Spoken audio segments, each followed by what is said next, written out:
नमस्कार। संसारभर नेपाली साहित्यको पहिचान सृजनशील हातहरूको नवीन अभियान। सम्पूर्ण हजुर तमाम साहित्य अनुरागीहरूलाई दर्शन र नमस्कार टक्र्याएको छु, स्वीकार गर्नुहोला। नेपाली साहित्य संसारको आइतबारे बसाई आज रात्रिकालीन प्रहर 9 बजे सुरु हुने कार्यक्रम थोरै केही ढिलो भएको छ, त्यसको लागि हामी माफी चाहन्छौँ। त्यसको लागि विशेष कार्यक्रम रहेको छ, लघुकथामा विहङ्गम छलफल। विशेषज्ञहरूको साथमा हामीले कार्यक्रममा आज थप रौनक थप्ने कोसिस गरेका छौँ। सम्पूर्ण नेपाली साहित्य प्रेमीहरूलाई हार्दिक हार्दिक निमन्त्रणा गर्दै यस विशेष साहित्यिक कार्यक्रममा उपस्थित रहेर कार्यक्रमलाई सभ्य र भव्य बनाउन साथ सहयोग गर्नुहुन्छ भन्ने हामीले भरपूर आशा राखेका छौँ। आजको विशेष कार्यक्रमको सभापतित्वको आसन ग्रहण गर्नुहुनको लागि प्रकाश पाण्डेजी हुनुहुन्छ हामीसँग अमेरिकाको क्यालिफोर्नियाबाट। हजुरलाई नमन गरेको छु प्रकाश सर। हार्दिक हार्दिक धन्यवाद। र हजुरबाट कार्यक्रम सञ्चालन गर्ने अनुमति मागेकी छु। हजुर अगाडि बढ्नुहोला र कार्यक्रमको भव्य सफलताको पनि शुभकामना सुरुवातमै। हार्दिक हार्दिक धन्यवाद सर। सभापतित्व गर्दाखेरि हामीलाई अनुमति पनि दिइसक्नु भएको छ। यसै क्रममा हामीले स्वागत मन्तव्यबाट म अगाडि बढाउन चाहन्छु यस कार्यक्रमलाई। त्यसको लागि हामीसँग हुनुहुन्छ राधा रमाज्यू हुनुहुन्छ चितवनबाट। उहाँलाई अबको केही समय म प्रदान गर्न चाहन्छु। यो स्टेज तपाईँको लागि राधाज्यू। धन्यवाद नानी। नमस्कार मेरो सम्पूर्ण अग्रजहरूलाई नेपाली साहित्य संसार र मेरो व्यक्तिगत तर्फबाट एकमुष्ट नमन गर्न चाहे। यस सभाका सभापतिज्यू तथा अतिथि साहित्यकारज्यूहरू, यस कार्यक्रम सञ्चालक साथै हाम्रो यस कार्यक्रमलाई संसारभरिबाट हेरेर साथ दिनुहुने सम्पूर्ण साहित्यिक व्यक्तित्वज्यूहरूमा आज हामी विशेष परिस्थितिमा प्रविधिको माध्यमबाट भए पनि जोडिएर विशिष्ट साहित्यिक व्यक्तित्व साथै साहित्यकारहरूको आशीर्वाद लिन गइरहेका छौँ। यस संस्थाको स्थापना मिति 2073 साल वैशाख 20 गते सोमबार युरोपियन मुलुक डेनमार्कबाट भएको थियो। साहित्य सन्ध्या र साहित्यिक सन्ध्या नामबाट सुरु भएको थियो। त्यहीँदेखि यसरी विभिन्न लाइभ कार्यक्रम गरिरहेका छौँ। 2075 वैशाख 20 गते नेपाली साहित्य संसारमा रूपान्तरित भएर अगाडि लम्किरहेका छौँ। यसै कार्यक्रम अग्रणी व्यक्तित्वहरूले भएर अन्तर्वार्ता अनुज समकालीन साथै अग्रजहरूमा सिर्जनालाई विश्वभर छरिएर रहनुभएका नेपाली भाषा प्रेमी समक्ष पुर्याउने देश प्रदेशमा रहेर खटिरहेका छौँ। यसरी विभिन्न कार्यक्रमहरू सञ्चालन गर्दै आजको यस कार्यक्रमसम्म आउन सफल भएका छौँ। नेपाली साहित्य संसारलाई माया गर्नुहुने सम्पूर्ण आदरणीय साहित्य प्रेमी मनमुटुहरूप्रति हामी अत्यन्तै आभारी छौँ। साथै सदैव हजुरहरूको साथ र सहयोग मिल्नेछ भन्ने पूर्ण विश्वास लिएका छौँ। आजको यस कार्यक्रममा उपस्थित हुनुभएका साहित्यकार साथै साहित्यिक व्यक्तित्वहरू लगायत संस्थामा आबद्ध रहनुभएका र हाम्रा हरेक कार्यक्रम हेरेर प्रत्यक्ष अप्रत्यक्ष रूपमा सहयोग गर्नुहुने सम्पूर्णमा हार्दिक स्वागत तथा अभिवादन गर्दछु। आज हामीले स्वागत गर्ने सम्पूर्ण साहित्यिक कर्मीहरू लगायत विशिष्ट व्यक्तिहरू यस प्रकार हुनुहुन्छ। खेमराज पोखरेल अमेरिकाबाट हुनुहुन्छ। रञ्जुश्री पराजुली पनि उहाँ पनि अमेरिकाबाटै हुनुहुन्छ। विश्वराज अधिकारी प्रोफेसर उहाँ पनि अमेरिकाबाटै हुनुहुन्छ। कल्याण पन्त पृथ्वी नारायण क्याम्पस पोखराबाट उपस्थित हुनुहुन्छ। सावित्री शर्मा काठमाडौँबाट उपस्थित हुनुहुन्छ। आजको सर्वाङ्ग कार्यक्रमका समीक्षक डाक्टर शैलेन्दु प्रकाश नेपाल पद्मकन्या क्याम्पस काठमाडौँबाट हुनुहुन्छ। उहाँहरूले लघुकथा लेखन शैली र लघुकथाको वास्तविक उद्देश्य के हो, कसरी पाठकहरूलाई यसले आकर्षित गर्छ सुनाउनु नै हुनेछ। अन्त्यमा नेपाली साहित्य संसारले गर्दै आएको विभिन्न विधाका कार्यक्रमहरूमा गजल, मुक्तक, कविता, लघुकथाहरू छन्द मध्ये आज विशेषतः लघुकथाको विशेष कार्यक्रम रहेको छ। कार्यक्रम सफल बनाउन उपस्थिति जनाउनुहुने सम्पूर्ण साहित्यका पारखीहरूलाई फेरि पनि एकमुष्ट स्वागत गर्दै कार्यक्रम भव्य र सभ्य बनेर सफल रहोस् भन्ने कामना पनि गर्दछु र अन्त्यमा मेरो स्वागत वचन यही समाप्त गर्दै अग्रज साहित्यकारहरूलाई नमन गर्दछु। स्वागतम स्वागतम भव्य स्वागतम। जय होस्। स्वागत छ साहित्य संसारमा आउने सबैलाई हृदयभरिको सम्मान छ काव्यका गाथा सुनाउने सबैलाई। फेरि पनि मेरो तर्फबाट पनि भव्य स्वागत गरेकी छु। स्वागत मन्तव्य प्रस्तुत गर्नुहुने राधा रमाज्यूलाई पनि हृदयभरिको धन्यवाद र सम्मान प्रकट गर्न चाहन्छु। अब भने कार्यक्रममा म अगाडि बढ्न गइराखेकी छु। हामीसँग विशिष्ट साहित्यकार अनुरागीहरू हुनुहुन्छ, विशिष्ट महानुभावहरू हुनुहुन्छ। आज पनि हामीले उहाँहरूसँग केही छलफल गर्नेछौँ। हामी फेसबुकमा पनि प्रत्यक्ष प्रसारण गरिराखेका छौँ। यहाँ थुप्रै कमेन्टहरू पनि आइराखेका छन्, म कमेन्टहरू पनि देखिराखेको छु। यदि हजुरहरूलाई पनि हामीले उठाएका प्रश्नहरू भन्दा बाहेक केही प्रश्न सोध्न मन लागेको छ भने कमेन्ट बक्समा राखिदिन सक्नुहुन्छ। म भने अहिले हामीले तयार पारेका प्रश्नहरूबाट अगाडि बढ्न चाहन्छु। लघु कथाकार हामीसँग यहाँ हुनुहुन्छ, सबैजना लघु कथाकारहरू हुनुहुन्छ। कल्याण पन्तज्यू उहाँ पनि हुनुहुन्छ। उहाँको जन्म सन् 1968 मा भएको हो। राइनस नगरपालिका अन्तर्गत वडा नम्बर 8 स्थित तारको घाटमा पर्ने डैलिया डाँडा भन्ने गाउँमा उहाँको जन्म भएको हो। 14 वर्षको उमेरदेखि साहित्यमा हात सार्दै आउनुभएका पन्तको हालसम्म 2वटा लघुकथा समय र प्रसाद लघुकथा संग्रह प्रकाशित कृतिहरू छन्। यसका अतिरिक्त उहाँको 1 दर्जन स्मारिकाको सम्पादक 300 जति लेखहरू प्रकाशित भइसकेका छन्। उहाँ आदर्श समाज, राष्ट्रिय दैनिक पोखरा स्तम्भकार पनि हुनुहुन्छ। उहाँ अनेसास अन्तर्राष्ट्रिय नेपाली साहित्य समाज गण्डकी समितिको कार्यकारी सदस्य मात्र नभई नेपालको एकमात्र नियमित रूपमा हरेक महिना वाचन गरिने लघुकथा प्रतिष्ठानका सचिव समेत रहनु भएको छ। उहाँले गोरखापत्र राष्ट्रिय दैनिक प्रकाशनको 117औं वर्ष प्रवेशको अवसरमा आयोजना गरिएको राष्ट्रव्यापी खुला लघुकथा प्रतियोगितामा 4थ स्थान हासिल गर्नुभएको थियो। नेपालमा एकल लघुकथा वाचन गर्ने उहाँ पहिलो व्यक्ति हुनुहुन्छ। हाल पृथ्वीनारायण क्याम्पस पोखरामा वनस्पति शास्त्र प्राध्यापन कार्यमा संलग्न हुनुहुन्छ। आदरणीय लघुकथाकार कल्याण पन्तज्यू, हजुर पुनः म यो कार्यक्रममा स्वागत गर्न चाहन्छु। र हजुरलाई मैले एउटा प्रश्न पनि राख्न चाहन्छु यसै स्वागत सँगै।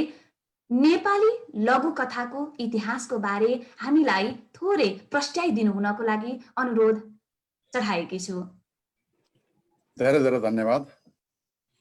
यो नेपाली साहित्य संसारको फेसबुक पेज हेरेर बस्नुभएका सम्पूर्णमा हार्दिक स्वागत तथा अभिवादन। यहाँले जुन चाहिँ साहित्यको बारेमा, यो लघुकथाको इतिहासको बारेमा जुन प्रश्न राख्नु भएको छ, यो कहिले चाहिँ सुरुवात भयो भन्ने कुरा गम्भीर प्रश्न छ। तर पनि यसका सिलसिलेवार रूपमा जाँदाखेरि पहिले यसको मुहान के हो, सुरुबाट चाहिँ प्रस्तुत गर्न म चाहन्छु। साहित्यका 4वटा विधाहरू छन्: आख्यान, कविता, नाटक र निबन्ध। र यो लघुकथा भनेको आख्यान अन्तर्गत उपन्यास र कथा पर्छन् र कथाबाट लघुकथा एउटा सशक्त एउटा उपविधा हो। हामी यताबाट हुन्छन्। अनि साहित्यकारहरूले करिब 200 वर्षको अन्तरालमा नेपाली कथाको थालनी भएको मानेका छन् र यस अवधिभित्र कथाले धेरै मोड लिइसकेको छ। कथाको विकास क्रम पौराणिक कथा र दन्त्य कथाबाट भएको हो र पछि यो उर्दू साहित्यबाट हिन्दी माध्यम हुँदै आयो र कालान्तरमा तिलस्मी कथाहरू देखा परे। यसपछि मौलिक नेपाली कथाहरू लेख्न थालियो र हाल आएर कथा लेख्न थालेको 1 शताब्दी मात्र भएको छ। त्यस्तै एउटा कथा साहित्यको अत्यन्त छोटो अवधिभित्र देखा परेको नाउँ हो लघुकथा। अब लघुकथाका परिचय के हो, अब यसका चाहिँ विस्तारित रूप के हुन्, यो यसका लक्षणहरू के हुन् भन्नु एउटा जरुरी म अहिले ठान्दिनँ, किनभने हाम्रा विभिन्न वक्ताहरू हुनुहुन्छ। अब मेरो चाहिँ म विषयवस्तुतिर यो लघुकथाको सन्दर्भमा मलाई सीमित टाइम दिएको कारण म त सीमित आफ्नो प्रस्तुति सिद्धाउनपट्टि लाग्दछु।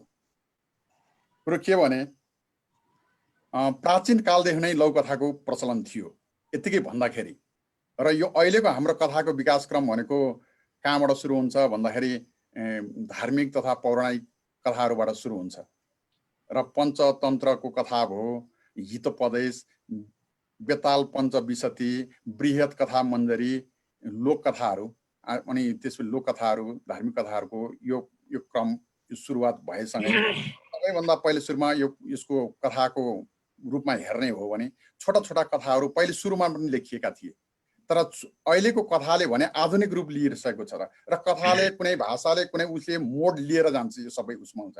भाषाको क्रममा हेर्ने हो भने पृथ्वीनारायण शाहको भयमा चेतना भया जस्ता चाहिँ भाषाहरू थियो भने आज त्यो भाषा छैन, र कथा पनि त्यसरी नै एउटा चाहिँ क्रमशः विकासक्रम भएको पाइन्छ।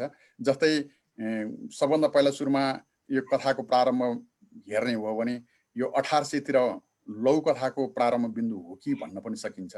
र यो पहिला सुरुमा गोर्खा वंशावलीमा 2 छोटा कथाहरू लेखिएका थिए र त्यो 1800 उसमा चाहिँ सत्सङ्गको वर्णनको भयाको कथा भन्ने, अनि त्यसपछि राजा प्रपञ्चको व्यवहारको एउटा खिस्सा भन्ने त्यो बेला छापिएको थियो। तर यी कथाहरू अहिले आधुनिक लघुकथाको कोटीमा पर्दैनन्, तर कथा छोटा थिए, छोटो भएको हुनाले लघुकथा भनियो, तर यसमा यो पर्दैन। त्यस्तै मुनिसीद्वारा रचित यो 1876 मा पनि 3 आहान भन्ने छापिएको थियो। रामकृष्ण वर्माबाट सम्पादित एउटा गोर्खा हास्य मञ्जरी भन्नेबाट 90 वटा लघुकथा गद्य रचनाहरू प्रकाशित छन्, तर ती कथाहरू जम्मै चुटकिला शैलीमा छन् र कथामा हुनुपर्ने तत्त्व नभइकन चुटकिला शैलीहरूमा भएको, हास्य शैलीमा भएकोले गर्दाखेरि अहिलेको आधुनिक कथासँग तालमेल त्यति मिल्दैन।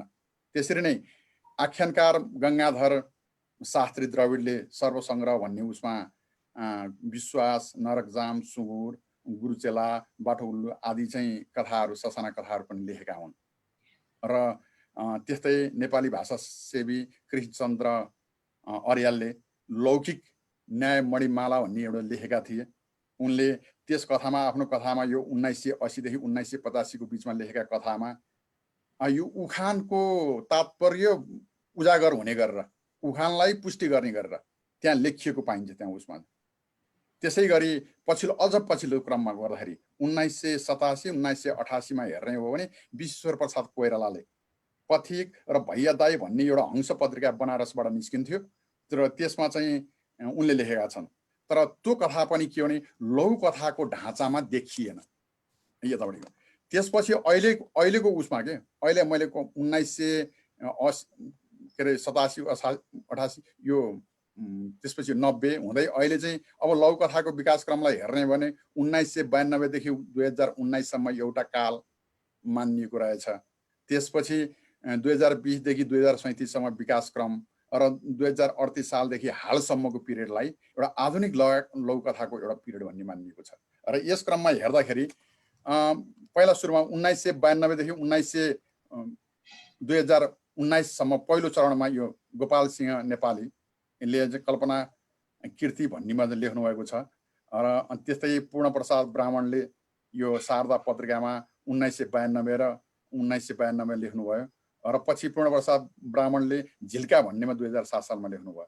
र तर यो 2007 साल भन्दा अगाडिपट्टिको कथालाई हेर्दाखेरि त्यो लघुकथामा जे तत्त्व हुन्छ नि, जस्तो पात्र, घटना, संवाद, कथात्मक कथानक लक्षणहरू भए पनि आधुनिक कथाका चाहिँ नजिक तर चाहिँ केही नमिल्ने पनहरू त्यहाँ छन्। त्यसकारण त्यसलाई चाहिँ लघुकथाको सुरुवात पनि मानिएको छैन। तर अहिलेका जुन लघुकथाकार हुन्छन् उनीहरूले मानेको बिन्दु चाहिँ के छन्, 2007 साललाई पूर्णप्रसाद ब्राह्मणको लघुकथा त्यहाँ लेखेदेखिको त्यो पिरियडलाई मानिएको छ। यो नेपालमा अहिले हेर्ने भने। जस्तै त्यसपछि जयनारायण गिरीले कसिङ्गर 2008 सालमा लेख्नुभयो। पूर्णप्रसाद यो ब्राह्मणले फेरि म लोग्ने हुँ भन्ने 2008 सालमा लेख्नुभएको थियो। र ती कथाहरूमा यसो सरस्वती केलाउँदाखेरि के थियो भने सामाजिक, सांस्कृतिक, धार्मिक, राजनीतिक, घरायसी, मानवीय यो व्यवहारहरू र यथार्थ रोचक र सठिक ढङ्गले त्यहाँ प्रस्तुत गरिएका छन्। त्यसपछिको त्यो कालखण्ड सिद्धियो। एउटा कालखण्डको हेर्ने भने एउटा रूप हुँदो रहेछ र अर्को कालखण्डमा त्यो लघुकथालाई सबै त्यो बटुल्दै त्यहाँको स्टडी गर्दै जाने हो भने 2020 देखि 37 सालको कथाहरूमा दोस्रो चरणमा प्रवेश गर्छ। दोस्रो चरणको प्रवेश गरेको कथाहरूमा कस्तो छ भन्दाखेरि विश्वम्भर प्याकुरलले यो इन्द्रणीको गुम्बज भन्ने 2029 सालमा लेख्नु भएको।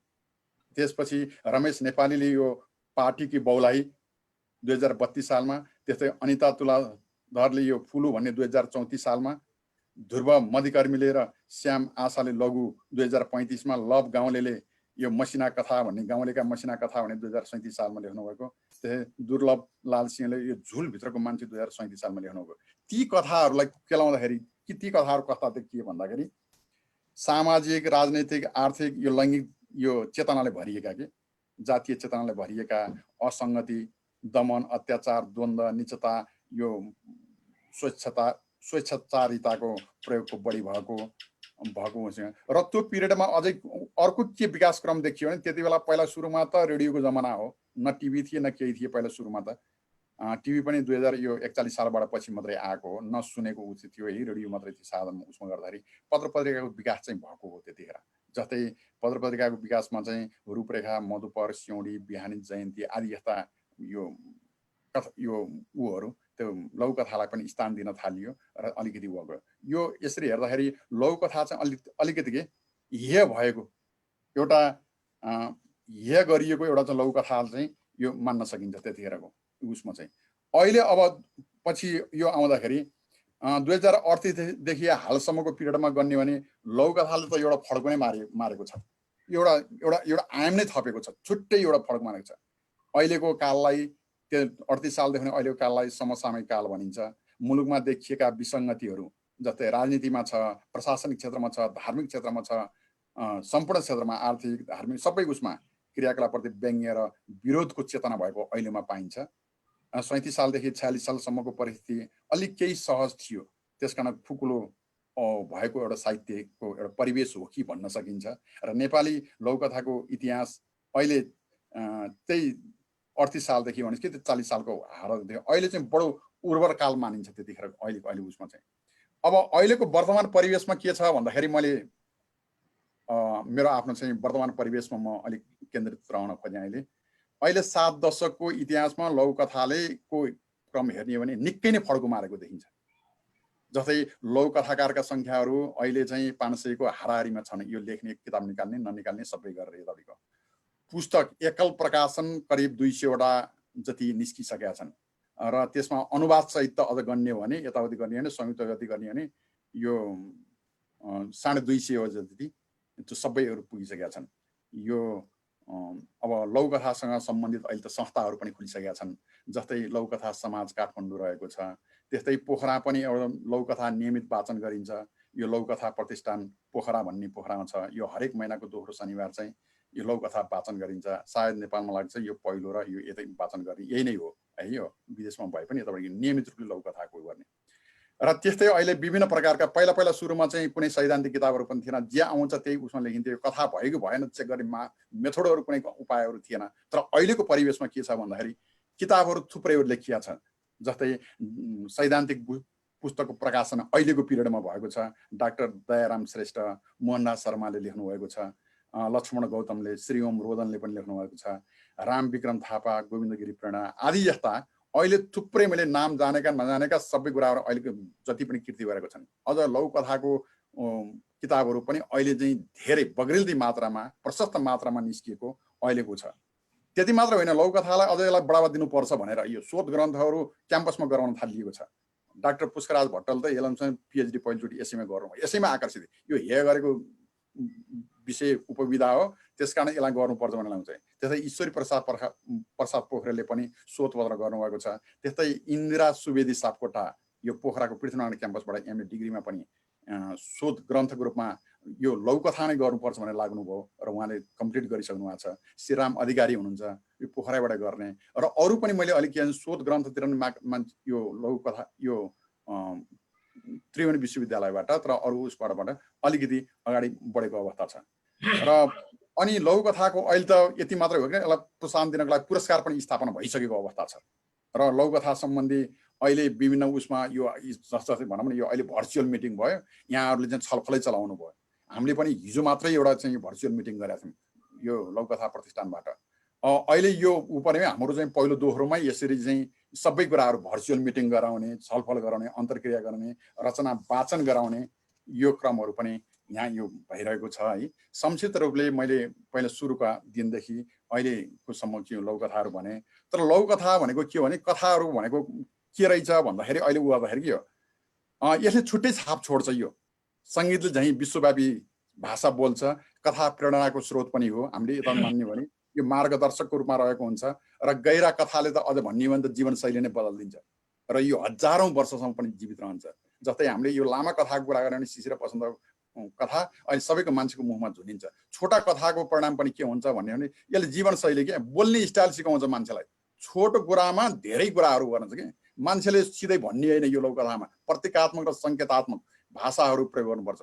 पुरै घुमाएर गर्दा मान्छे नै रोचक बन्छ, हँसिलो बन्छ, ठट्यौले बन्छ।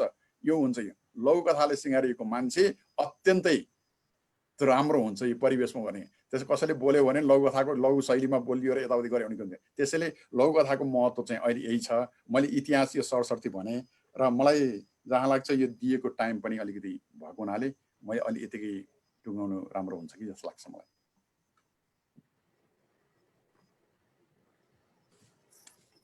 आवाज सुनिएन है? आवाज सुनिएन बहिनी हजुरको? माफ गर्नुहोला। यसै क्रममा हजुरलाई फेरि एउटा प्रश्न आएको छ जुन मैले फेसबुकबाट उठान गर्न गइराखेको छु। हजुरलाई नै सोधेँ कल्याण पन्तज्यू, सूत्र कथाका 20-25 शब्दका कथा पनि लघु कथा हुन् त भनेर प्रश्न आएको छ। सूत्र कथा भनेको मैले कुनै यो सुमा खोज्दाखेरि म आफै स्वतन्त्र रूपले मैले दुईटा किताबहरू लेखेँ। जस्तै समय सन्दर्भ र प्रसाद। मेरो कथामा के छ स्टाइल के छ भन्दाखेरि एउटामा त आदि पेज चाहिँ छुट्टै छ र आदि पेज चाहिँ मैले गरेँ है। त्यसलाई सूत्र कथा भन्ने चाहिँ पछिल्लो क्रममा चाहिँ भाषा प्रयोग गरियो कि यो उर्दूबाट हिन्दीबाट यताबाट आएपछि यो बाहिरको उसबाट प्रभावित भएर सूत्र कथा, तर नेपालमै देखिएको र लिटरेचरहरूमा देखिएको सूत्र कथा भन्ने त छैन। तर पनि सूत्र कथा हुनाले साना भएको हुनाले सूत्र भनेको एउटा धागो त हो, एउटा छोटो उसँग भन्ने कि कथालाई पनि अझ आदि डिभाइड गरेर त्यसलाई सूत्रात्मक कथा भनेर चाहिँ भन्ने चलन छ है। त्यही नै हो यसमा चाहिँ। अरू यसको चाहिँ विस्तृत व्याख्या चाहिँ एउटा देखिएको छैन। हार्दिक हार्दिक धन्यवाद दिन चाहन्छु। यसै क्रममा हामीसँग थुप्रै साहित्य अनुरागीहरू कार्यक्रममा प्रत्यक्ष अप्रत्यक्ष जोडिएर यहाँ कमेन्टहरू लेख्दै हुनुहुन्छ। म भने थोरै केही कमेन्ट उठाएर अर्को कथाकारज्यू मा आउने छु। यहाँ हुनुहुन्छ तारा खत्रीज्यू साथ दिँदै हुनुहुन्छ, रश्मि रिमालज्यू हुनुहुन्छ, मुकेश रिजालज्यू हुनुहुन्छ, निशा बस्ने, तारा खत्री, अनु विज्ञातीज्यू पनि लेख्नुहुन्छ। मैले पनि बेलपरी मोरङबाट हेर्न पाएँ, लिङ्कको लागि धन्यवाद छ भनेर लेख्दै हुनुहुन्छ। त्यसै गरी नेपाली कथा र लघु कथाको लागि विक्रम सम्मत 1992 ज्यादै महत्त्वपूर्ण थिए नि भनेर इतिहासको कुराहरू पनि लेख्दै हुनुहुन्छ। हार्दिक हार्दिक धन्यवाद दिन चाहन्छु। यसै गरी आफ्नो प्रश्नहरू केही छन् भने राख्दै जानुहोला, म भने त्यही प्रश्न जोड्दै जानेछु। अब भने म अर्को कथाकार प्रति जान चाहन्छु। हामीसँग हुनुहुन्छ रन्जुश्री पराजुलीज्यू। हजुरलाई सर्वप्रथम कार्यक्रममा स्वागत गर्न चाहन्छु। हजुरकै बारेमा म थोरै आफ्नो तर्फबाट केही तयार पारेकी छु। म हजुरलाई तमाम यहाँ साहित्य अनुरागीहरूलाई भने उहाँको परिचयात्मक खण्डमा रहेको यो इन्ट्रोडक्सन सुनाउन चाहन्छु। रन्जुश्री पराजुलीज्यू हामीसँग हुनुहुन्छ। उहाँको जन्म 2005 सालमा भएको हो। उहाँको जन्मस्थान कालधारा काठमाडौँमा भएको हो। उहाँले 28 वर्षको उमेरदेखि समालोचना लेखेर बाल साहित्यमा यात्राको थालनी गर्नुभएको छ। अहिलेसम्म उहाँको 21 वटा कृतिहरू प्रकाशित भइसकेका छन्, जसमा यात्रा, समालोचना, कथा, लघुकथा, बाल साहित्यका 15 वटा कृति प्रकाशित भएका छन्। विभिन्न संस्थामा विशेष गरी आजीवन सदस्य रहनु भएको छ। 16 भन्दा बढी पुरस्कारबाट पुरस्कृत रहनु भएको छ। यो त भयो उहाँको बारेमा संक्षिप्त परिचय। अब भने म विषयवस्तुतर्फ प्रवेश गर्न चाहन्छु। प्रश्नको साथमा नेपाली लघुकथाको वर्तमान अवस्था कस्तो रहेको छ? यो प्रश्न हजुरलाई राख्दै अबको समय हजुरलाई प्रदान गर्न चाहन्छु।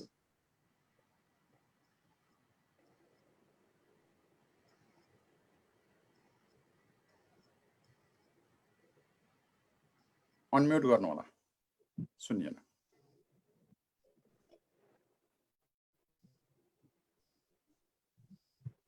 उहाँको अनम्युट गरिदिनुस् न कसैले। आयो? हस्, कल्याण पन्तजीले एउटा विस्तृत ऐतिहासिक जानकारी दिनुभयो, यसको पृष्ठभूमि दिनुभयो, साह्रै राम्रोसँग दिनुभयो। किनकि म साहित्यकै प्राध्यापन गरेर रिटायर भएको मान्छेले उहाँले भन्नुभएको कुराहरू मलाई अत्यन्तै चित्त बुझ्यो। यहाँनिर चाहिँ म यो के बुझ्दा थप्न चाहन्छु भनेदेखि नेपाली भाषा साहित्यको जुन विकास काल र माध्यमिक काल आयो, माध्यमिक काल विकास कालमा त्यति भएन कृति रचना, के अरे पृष्ठभूमि काल, माध्यमिक कालमा आएर चाहिँ अलिकति शृङ्गारिक प्रवृत्तिहरू सुरुवात भयो, आध्यात्मिक र शृङ्गारिक वृत्तिहरूको सुरुवात भयो। त्यसपछि लेख्न पौडेलमा आएपछि चाहिँ आधुनिक कालको सुरु भयो। उहाँले शास्त्रीय छन्दमा कविताहरू लेख्न थाल्नुभयो। त्यो बेला आइपुग्दाखेरि पनि नेपाली साहित्यको क्षेत्रमा बाजे र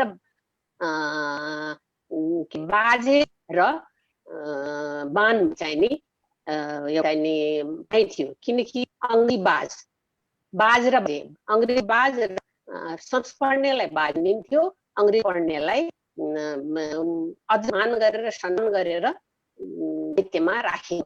भनेदेखि त्यसैले मान्छे चाहिँ नेपाली भाषापट्टि लागेका छन्। त्यसको व्यङ्ग्यात्मक रूपमा लक्ष्मीप्रसाद देवकोटाले सुनमाथि भनेर निबन्ध लेख्नुभयो होइन, हाय अङ्ग्रेजी भनेर निबन्ध लेख्नुभयो। त्यो अवस्थामा यो आख्यान क्षेत्रमा कलम लगाउने ज्यादै नै कम, किन व्याख्यान नाम दामी पनि पाएन भनेदेखि जति पनि साहित्यकारहरू थिए त्यो शास्त्रीय छन्दमा जान्थे र अलिअलि आधुनिक काल भएपछि चाहिँ नि नेपालमा। त्यसपछि यो गद्यको विधादाखेरि चाहिँ नि गद्यमा साहित्य रचनाहरूलाई उत्पादित गद्य पनि त्यति लिँदैन थियो। दारै गद्यको विकास भयो। विभिन्न जस्तै नि निबन्ध, आख्यान निबन्ध, आदि हुँदै यो चाहिँ आज आएर पूर्व बहिनीले भन्नुभएको जस्तो लघुकथा सुरुवात ज्यादै पछि आयो। किनभने कथा विस्तृत लेखनमा कमाउन सानो विषयलाई लेखिएको लघुकथा कति लेख्छ, थोरो लघुकथा लेखेको दृष्टि हो लघुकथामा। त्यस मान्छेले लघुकथाप्रति साहित्यकारहरू नै पनि आकृष्टिएनन्। पूर्णप्रकाश ब्राह्मण लेख्नुभएको सुन्यौँ हामीले, तर ती लेखेका पनि कार्य धेरै पछि भयो। अब म चाहिँ आफूले लेखेको अलिकति तयार पनि भन्छु, यो क्रम सबै कुरो छ। लघुकथा नेपाली भएको गद्यतर्फ आख्यानका विभिन्न उपविधाहरूले भाषामा जानकारी अनुसार कान्छो विधामा छ। अहिले आने कथा अलिकति विस्तार मौका पाउँछ, विकास सिक्ने मौका आएको। नेपाली लघुकथाको पृष्ठभूमिलाई हेर, यसको करिब 6 दशक अगाडि भए जानकारी प्राप्त भए तापनि प्रकाशमा भने कसैले चाह देखाए र यसको प्रकाशन धेरै सम्म भए। यो विकासको उद्देश्यले सक्रिय भएर अगाडिका को सक्रियले गर्दा पछि मात्र यो चाहिँ नि स्वतन्त्र विधाएर अलिअलि विकास हुन गयो र विकास प्रक्रियाहरूमा अगाडि बढ्दै गयो। वर्तमान अवस्थामा लेखनमा सीमित प्रकाशनकातिर पनि यो उत्तर लम्किरहेको कार्य प्रकटन हुँदा पनि आज आइटीको सुले अनलाइनको माध्यमबाट संसारभरि लिएर बसेका नेपाली भाषाप्रेमीहरू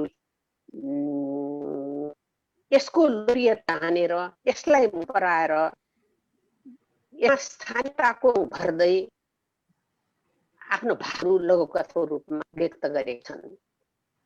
विदेशमा गएका चाहिने अब श्रम शक्तिको खोज श्रम खोजीमा गएका उद्धारको रूपमा गएछन्, कोही केमा गएछन् र वर्तमान आफ्नो काम सक्रिय भइकन पनि लघुकथामा यिनीहरू सक्रिय छन्। यो के हो त भने नेपाली भाषाको मोह, भाषा साहित्य प्रेम गरौँ भन्ने चाहिने उद्देश्य रहे नै आज नेपाली वर्तमान स्थितिमा नेपाली लघुकथा उत्तर वृद्धिकोमा लागिरहेको, यसको विकास धमाधमी रहेको छ।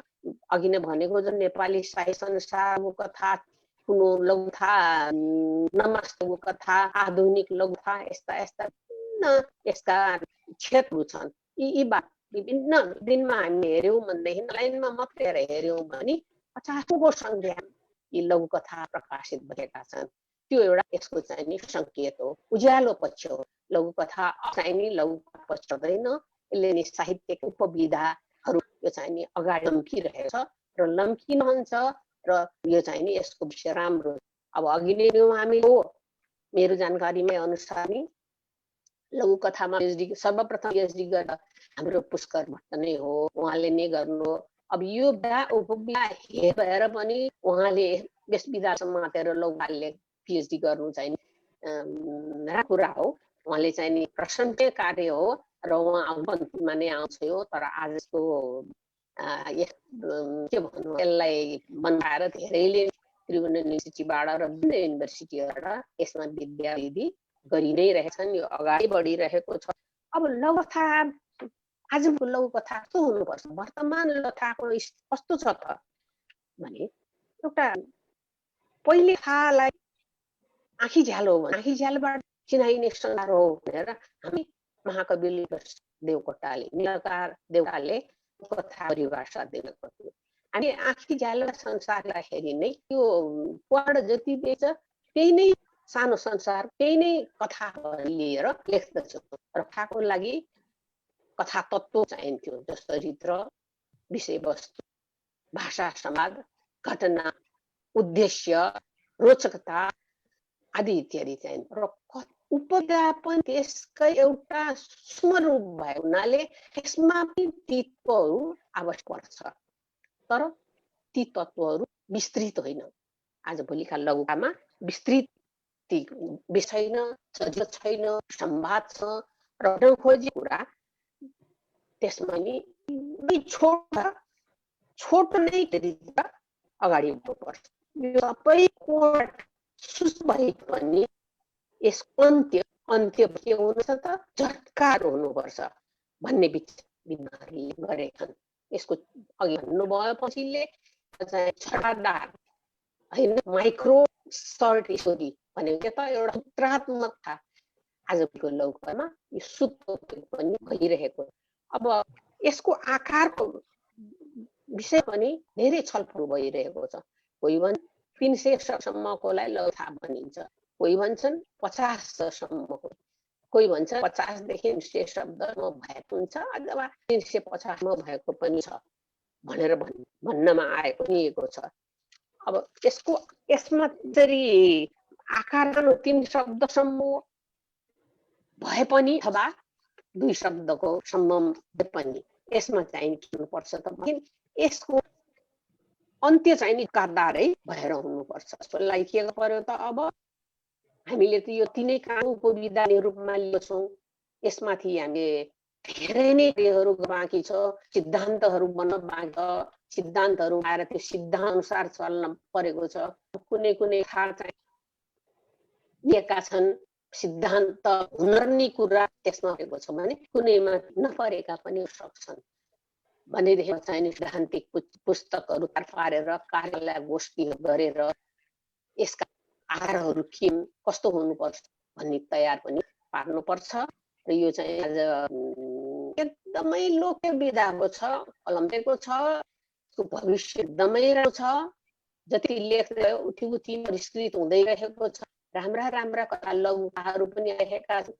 विश्वमा यो नि स्थानै ओल्ड लिटरेचरमा नै प्रतियोगितात्मकमा बढ्न भन्ने शुभ देखेको छ। आज वर्तमान अवस्था एकदमै राम्रो छ, कथा चित्तबुझ्दो छ र यो नि फलफुल छ, अगाडि छ। संस्कृत चम्टे अगाडि बढ्छ भन्ने मैले विश्वास लिएको छु। धन्यवाद। हजुरको लागि पनि यहाँ प्रश्न आएको छ, गायत्री चापागाईबाट नै आएको छ। उहाँ लेख्नुहुन्छ, त्यसो त चुट्किला र लघुमा के अन्तर छ त, स्पष्ट पारिदिनुहोस् न भनेर प्रश्न राख्नु भएको छ। चुट्किला भन्नाले एउटा चाहिँ अर्थ न गोविन्द गाई भने जस्तो हो होइन। त्यसभित्र कथा बन्नको लागि नि त्यसले नि एउटा पूर्णता चाहिने, पूर्णता चाहिने नबन्न चाहिँ पूर्णको रूपमा हामी प्रयोग हार्दिक हार्दिक धन्यवाद छ। एकदमै छोटो समय धन्यवाद जानकारी दिनुभएको छ। म भने फेरि कार्यक्रमलाई अगाडि बढाउने क्रममा नै छु। यहाँ थुप्रै साहित्य अनुरागीहरूले धेरै धेरै धन्यवाद नेपाली साहित्य संसारलाई यस्तो कार्यक्रम आज सञ्चालन गर्नुभएको छ भनेर लेख्नु भएको छ। कार्यक्रम एकदमै भव्य भएको छ, दिव्य बनेको छ, ज्ञानगुणका कुराहरू आज थुप्रै सिक्न पाइयो भनेर यस्तै यस्तै कमेन्टहरू एकदमै धेरै आइराखेको अवस्था छ अहिले। यही क्रमलाई अगाडि बढाउँदै अब भने म एकदमै रोचक प्रश्नप्रति अगाडि बढ्न चाहन्छु। हामीसँग हुनुहुन्छ लघु कथाकार विश्वराज अधिकारी ज्यूको साथमा अब भने म अगाडि बढ्न चाहन्छु। उहाँको बारेमा थोरै केही जानकारी दिन चाहन्छु र विषयवस्तुको नेपाली लघु कथामा विषयवस्तुको छनौट कस्तो हुनुपर्छ भन्ने एकदमै अहिलेको जल्दो बल्दो प्रश्न हो। यो प्रश्न उहाँलाई राख्नेछु, उहाँको बारेमा केही भने। विश्वराज अधिकारी ज्यूको जन्म सन् 1958 मा मार्च 20 मा भएको हो। उहाँको जन्मस्थान छतौना सर्लाहीमा भएको हो। श्रीपुर वीरगञ्ज स्थायी बसोबास हुनुहुन्छ भने हाल उहाँ अमेरिकामा बस्दै आउनुभएको छ। उहाँको शैक्षिक योग्यता MBA सम्म रहेको छ। अमेरिकामा रहेर प्राध्यापन गर्दै आउनुभएको छ। उहाँको प्रकाशित कृति झन्डै 1.5 दर्जन भन्दा बढी रहेका छन्। विशेष गरी लघुकथा, कथा, गीत सङ्ग्रह, दृष्टिकोण रहेका छन्। त्यसै गरी पाठ्यक्रमका पुस्तकहरू 1 दर्जन प्रकाशित भइसकेका छन्। पत्र पत्रिकामा 1000 भन्दा बढी लेखहरू प्रकाशित भएका छन्। स्तम्भकार सम्पादक पनि रहनु भएको छ। विभिन्न संस्थाहरूमा पनि उहाँ आबद्ध रहनु भएको छ। स्रष्टा साँझ साहित्य संस्थाको संस्थापक पनि रहनु भएको छ। उहाँ विभिन्न संस्थाबाट पुरस्कृत रहनु भएको छ। उहाँको बारेमा यो रहेको थियो संक्षिप्त परिचय। अबको विषयवस्तु उहाँलाई प्रश्न सोधेर उहाँको साथमा हामी अगाडि बढ्नेछौँ। प्रश्न रहेको छ, नेपाली लघुकथामा विषयवस्तुको छनौट कसरी हुनुपर्छ? प्रश्न राख्दै यो समय हजुरलाई प्रदान गरेकी छु। धन्यवाद। मेरो बारेमा यति धेरै भन्नुपर्ने त थिएन, छोटकरीमा भन्दा पनि हुन्थ्यो। त्यही पनि धन्यवाद यहाँलाई। म विश्वराज अधिकारी, म यहाँ अमेरिकाको ओक्लाहोमा स्टेटमा चाहिँ बस्छु। मलाई सोधिएको प्रश्न एकदमै आफैमा रोचक पनि छ र प्रश्न गाह्रो पनि छ। किनभने यहाँ के सोधिएको छ, नेपाली लघुकथामा विषयवस्तुको छनौट कस्तो हुनुपर्छ? यो प्रश्न सजिलो प्रश्न छैन, प्रश्न एकदमै गाह्रो छ। विषयवस्तुको छनौट कसरी गर्ने त? विषयवस्तुको छनौट गर्ने बित्तिकै के भन्ने कुरो बुझ्यो भने कुनै सीमित दायराभित्र बसेर लेख्ने भन्ने कुरो बुझ्यो नि त। लेखनले सीमित दायरा खोज्दैन, लेखन त विशाल छ। जसलाई जहाँ जे मन लाग्छ त्यो कुरो उसले लेख्न सक्छ। यस कुरोको एउटा सानो पुष्टि म चाहिँ कहाँबाट गर्छु भने मैले विश्वेश्वर प्रसाद कोइरालाको उपन्यास मुदियाइन हुनुपर्छ या 3 घुम्ती पढ्दाखेरि उहाँले कतै मन्तव्यमा लेख्नु भएको छ, विश्वेश्वर प्रसाद कोइरालाकै भनाइमा राख्दैछु मैले, म राजनीतिमा समाजवादी हो भने साहित्यमा अराजकतावादी हो। म राजनीतिमा समाजवादी हो भने साहित्यमा अराजकतावादी हो। साहित्यले संरक्षण खोज्दैन भनेर उहाँले चाहिँ लेख्नु भएको छ। म एकदम त्यो विचारको चाहिँ समर्थक हो। साहित्यले संरक्षण खोज्दैन, साहित्यले एउटा भनौँ न एक किसिमले अनुशासन त हो, तर एउटा घेरा पनि खोज्दैन उसले। साहित्य भनेको चरा जस्तो स्वतन्त्र छ, जहाँ पनि उड्न चाहिने सक्छ। यदि त्यसले हामीहरूले चाहिने एउटा सीमित घेरामा बनाइदियौँ, यो यसरी यसरी मात्रै लेख है, योभन्दा बाहिर गएर लेख्न हुँदैन, यो त अमर्यादित कुरा हो, यो यस्तो हो भनेर भन्न थाल्यो भने नयाँ नयाँ किसिमका सृजनाहरू आउँदैनन्। जुन बेलामा 3 घुम्ती चाहिँ नि लेखियो, विश्वेश्वर प्रसाद कोइरालाले लेख्नु भयो, त्यो बेलाको समाजले त्यो विषयवस्तु मलाई लाग्छ पचाउन गाह्रो थियो होला। यहाँ धेरैजनाले यो कुरो चाहिँ नि सुनिरहनु भएको छ। जुन बेलामा विश्वेश्वर प्रसाद कोइरालाले 3 घुम्ती लेख्नुभयो, त्यो 3 घुम्तीको कथावस्तु त्यो बेलाको तत्कालीन समाजले पचाउने खालको चाहिँ नि थिएन। यदि पढ्नु भएको छैन उहाँहरूले भने पढ्नु होला। त्यसमाले साहित्यले कहिले संरक्षण खोज्दैन, साहित्यले नयाँ नयाँ विषय चाहिने खोज्छ। त्यसकारण मेरो विचारमा साहित्यको कुनै मानक हुन हुँदैन। एउटा निश्चित बनाएको बाटो, ल यो महेन्द्र राजमार्ग हो र यसैबाट जानुपर्छ, छेउमा दायाँ पनि लाग्न पाइँदैन, छेउमा बायाँ पनि लाग्दैन, होइन, त्यस्तो होइन। त्यसमाले कथाको कुनै एउटा मानक हुनु हुँदैन, कुनै एउटा सीमा हुनु हुँदैन। तर एउटा कुरो अर्को पनि के छ भने समाजले चाहेको वा समाजले खोजेको वा समाजले रुचाएको पनि हुनुपर्छ है। अर्थात् त्यो कथामा समाजको जीवन प्रतिबिम्बित हुनुपर्छ। समाजका हर्ष, पीडा, वेदना यी कुराहरू पनि कथामा आउनुपर्छ। यो कुराहरूलाई पनि कथाको विषयवस्तु बनाउन चाहिँ सकिन्छ। र अर्को कुरो मैले देखेको हाम्रो नेपाली साहित्यमा के जरुरी मैले देखेँ भने हामी नेपाली साहित्यको अन्तर्राष्ट्रियकरण पनि गर्न चाहन्छौँ। फेरि कथा लेख्दाखेरि मात्रै नेपाली जनजीवन मात्रै लेख्छौँ, होइन। नेपाली जनजीवनलाई अन्तर्राष्ट्रिय जनजीवनसँग चाहिँ गाँस दिनुहोस्। जस्तै आजको समयमा नेपालीहरू नेपालमा मात्रै छैनन्, संसारभरि छरिएका छन्। त्यसमाले नेपालमा भएका नेपाली, विदेशमा भएका नेपाली र नेपालीहरूले त्यहाँका स्थानीय रैथानेसँग अन्तर्क्रिया गर्दाखेरि उत्पन्न हुने कथाहरू, यी सबै कुरालाई समेटेर हामीले लाने हो भने हाम्रो नेपाली साहित्य र हाम्रो लघु कथा अझै बढी लोकप्रिय हुन्छ र धेरैजनाले चाहिने पढ्ने, धेरैजनाको लागि आकर्षकको विषय हुन सक्छ। एउटा यो कुरो पनि हामीले विषयवस्तुको छनौट गर्दाखेरि ध्यान दिनुपर्ने कुरो आउँछ। अर्को, अहिले हामीले लघुकथाहरू हेऱ्यौँ भने प्राय जसो लघुकथामा चाहिँ राजनीतिक व्यङ्ग चाहिँ देखिन्छ। राजनीतिक व्यङ्ग धेरै पुरानो समस्या भइसक्यो, सबैलाई थाहा छ राजनीतिमा कस्ता कस्ता कुराहरू हुन्छन्, लेखिनुपर्छ, लेखौँ, राजनीतिका कुराहरू पनि लेखौँ, राजनीतिक व्यङ्गहरू पनि लेखौँ, तर विविधता लिएर साहित्यमा विविधता हुनुपर्छ। विविधता नभयो भने हामी त यहाँ सबैजनालाई थाहा होला चाहिने त्यो एउटा किताब, कस्तो त्यो किताबको नाम मैले अहिले बिर्सेँ, लाखौं कपी बिक्री भएको छ, कसैले भनिदिनुहुन्छ त्यो किताबको नाम चाहिँ ब्रिटिस उनले लेखेकी हुन् त्यो किताब।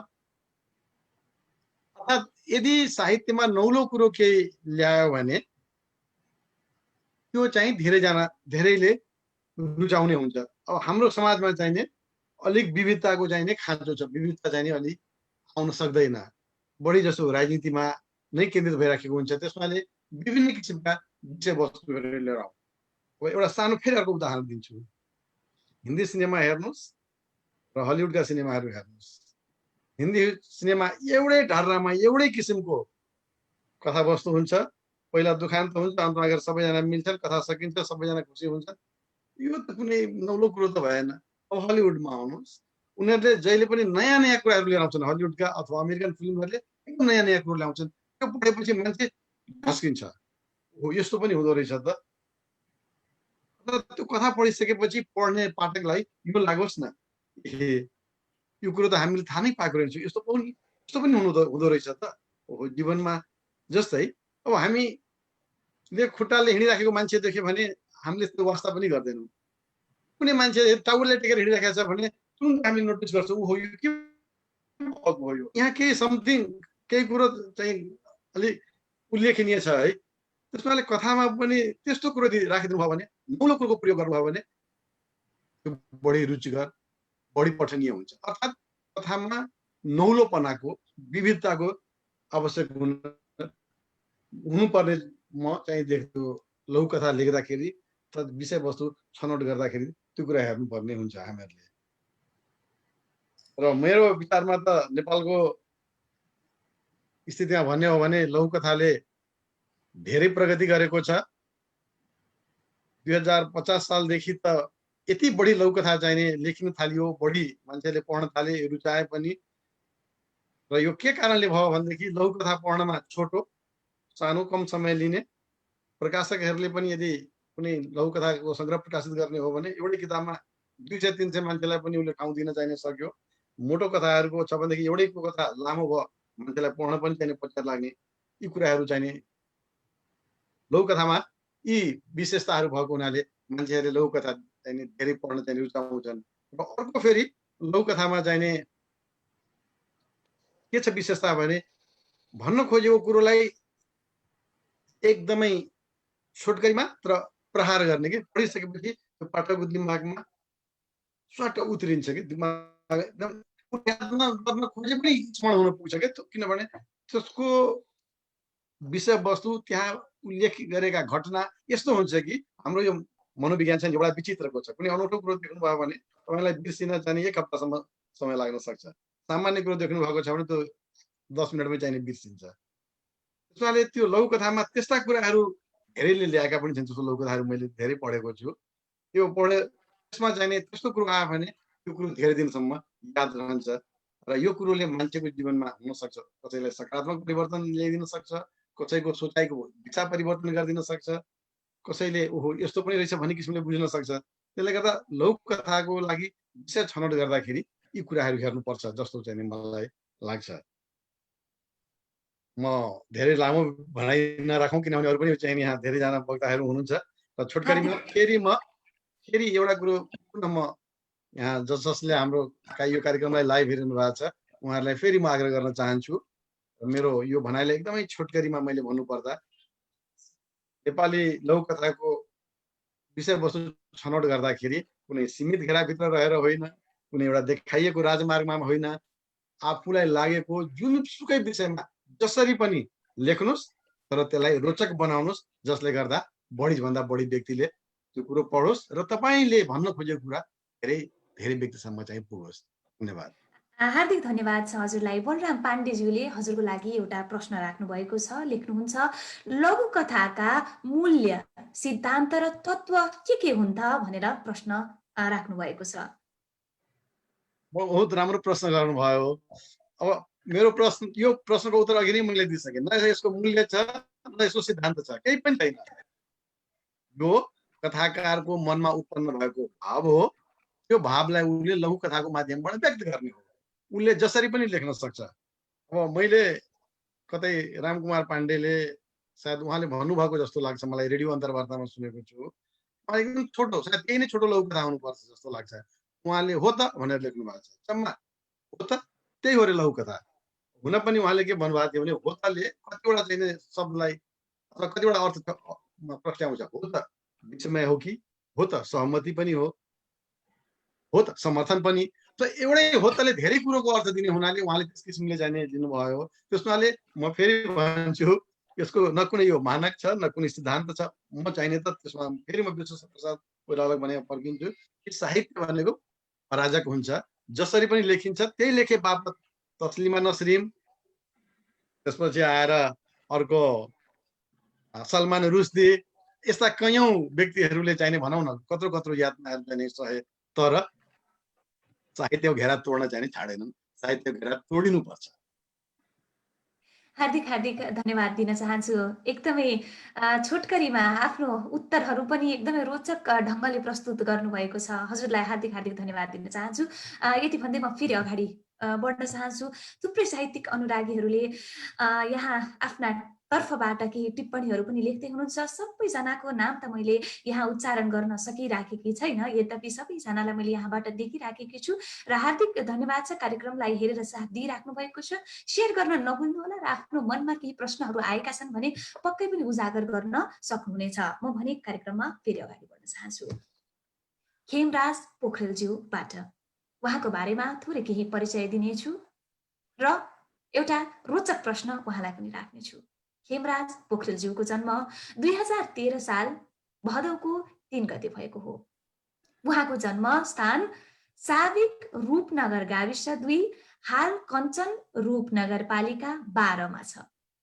त्रिवीमा लामो समय प्राध्यापन गरी रिटायर्ड भएर हाल अमेरिकाको सान एन्टोनियम बसोबास गर्दै हुनुहुन्छ र पूर्णकालीन साहित्यमा लाग्नु भएको छ।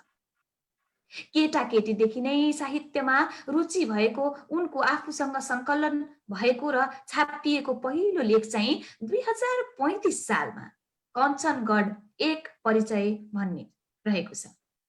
सानै उमेरबाट नै साहित्यमा यात्रा थालनी गर्नुभएको उहाँले अहिलेसम्मको यात्रामा उहाँका 10 थान इतिहासका पुस्तक बाहेक 5 थान लघुकथा संग्रह, 2 थान कथा संग्रह, 1 थान निबन्ध संग्रह, 1 थान कविता संग्रह कृति प्रकाशित भइसकेका छन्। यसबाहेक मोलुङ लघु कथा संग्रह र मधुस लघु कथा संग्रह संकलन, सम्पादन र प्रकाशन पनि उहाँले गरिसक्नु भएको छ। कथा र लघु कथाका 15 वटा संग्रहहरूमा भूमिका लेखिसक्नु भएको छ। लघु कथा पुनोको र कथा समूहको एडमिन पनि हुनुहुन्छ। विभिन्न साहित्य संस्थाको आजीवन सदस्य पनि रहनुभएका छ उहाँ। गोरखापत्र संस्थानले आयोजना गरेको राष्ट्रव्यापी लघुकथा प्रतियोगितामा 3य स्थान प्राप्त गर्न सफल पनि रहनु भएको छ। यो त भयो उहाँको बारेमा संक्षिप्त परिचय।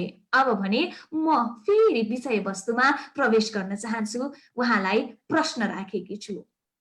लघुकथा लेखनमा समापनको विधि कस्तो रहनुपर्छ त? यो प्रश्न हजुरलाई राखेर अबको समय हजुरलाई प्रदान गर्न चाहन्छु। नमस्कार। नेपाली साहित्य संसारले यो अवसर दिएकोमा यो सम्पूर्ण टिमलाई म धन्यवाद अर्पण गर्दछु। मेरो यो लघुकथाको समापन कसरी गर्ने भन्ने बेसिक टपिक छ। त्योभन्दा पहिला अगाडि उठेका 2टा प्रश्नहरू, यद्यपि अगाडिका मेरा साथीहरूले धेरै राम्रोसँग आफ्नो व्याख्या गरिसक्नु भएको छ। त्यसमाथि पनि 2टा प्रश्नमा अलिकति म उत्तर क्लियर गरेर म आफ्नो कुरा सुरु गर्छु। एउटा चुटकिला र लघुकथामा के फरक छ भन्ने एकदम जेन्युन प्रश्न गर्नुभएको छ। त्यो प्रश्नकर्तालाई म धेरै धेरै धन्यवाद दिन्छु। चुटकिला पनि छोटो हुन्छ, लघुकथा पनि छोटो हुन्छ। चुटकिला पनि व्यङ्ग्य हुन्छ, लघुकथामा पनि व्यङ्ग्य हुन्छ। चाहिँ के हो त भन्दाखेरि यो आकाश पातालको फरकको कुरा हो। जस्तो चुटकिला भनेको हाँस्यो सकियो, उसले चुटकिला भन्छ, हाँस्यो सकियो। लघुकथाको प्रभाव चाहिँ दीर्घकालीन रहन्छ। त्यसलाई प्रतिध्वन्यात्मक भन्छ साहित्यको भाषामा। इको साउन्ड कुनै ठुलो हलमा गएर बोलियो भने उसले उताबाट फिर्ता गरिरहन्छ। त्यो फरक हो। मेन फरक चाहिँ यसको प्रभावमा फरक हो। एउटा त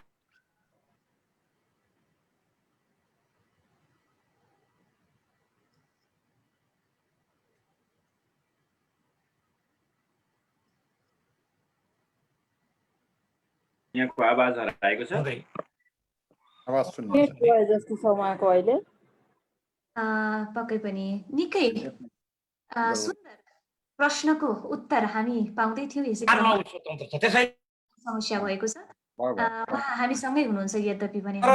यति हुँदाहुँदै पनि आकार र स्वरूपमा भने सीमा छ।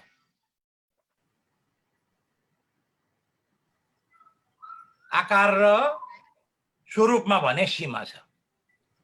हामी 20 पेज लेखेर यो लघुकथा हो भन्न सक्दैनौँ। त्यसैले यसको आकार र सीमा ठ्याक्कै साइन्सको जस्तो जड नभए पनि, रिजिड नभए पनि यो फ्लेक्जिबल छ। तर पनि यसको केही सीमाहरू छन्।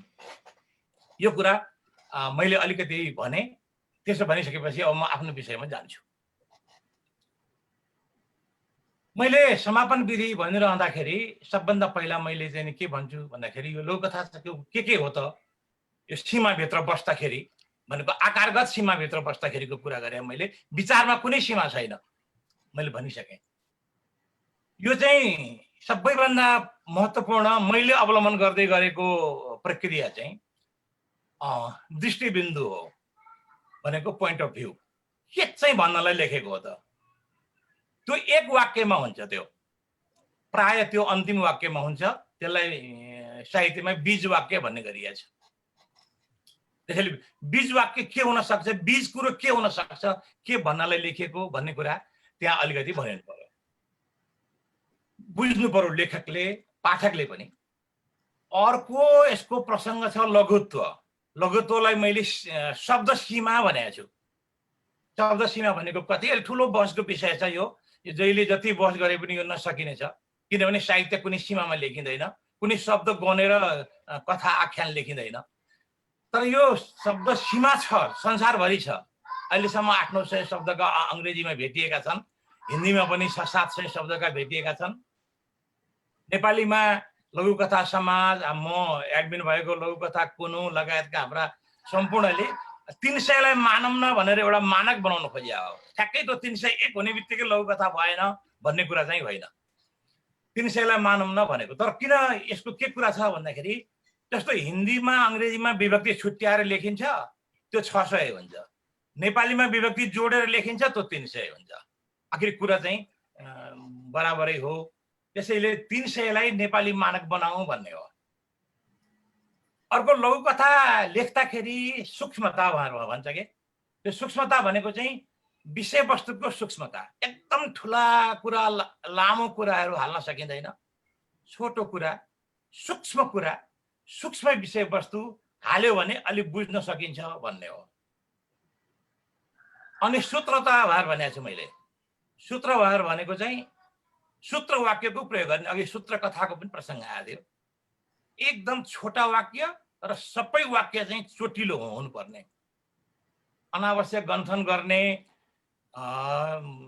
कक्षालाई विस्तार गर्ने कुरा होइन। सूत्र वाक्यको प्रयोग गर्ने भन्ने हो।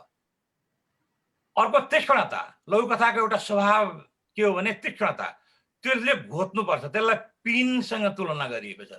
पिनको भेट्नुपट्टि अलि मोटो हुन्छ, मोटोबाट सुरु हुँदै गएर अन्तिममा गएर यस्तो तिखो हुन्छ, च्वास्स घोचेर छोडिदिन्छ। यो चाहिँ लघुकथाको तीक्ष्णता हो। अब त्यसपछि सौन्दर्य हुनु परिहाल्यो, सुन्दर हुनु पर्यो, किनभने यो कला हो। कला भएको हुनाले यसमा सुन्दरता हाल्नु पर्यो, शिल्पता चाहियो, शिल्प चाहियो, त्यो छँदैछ।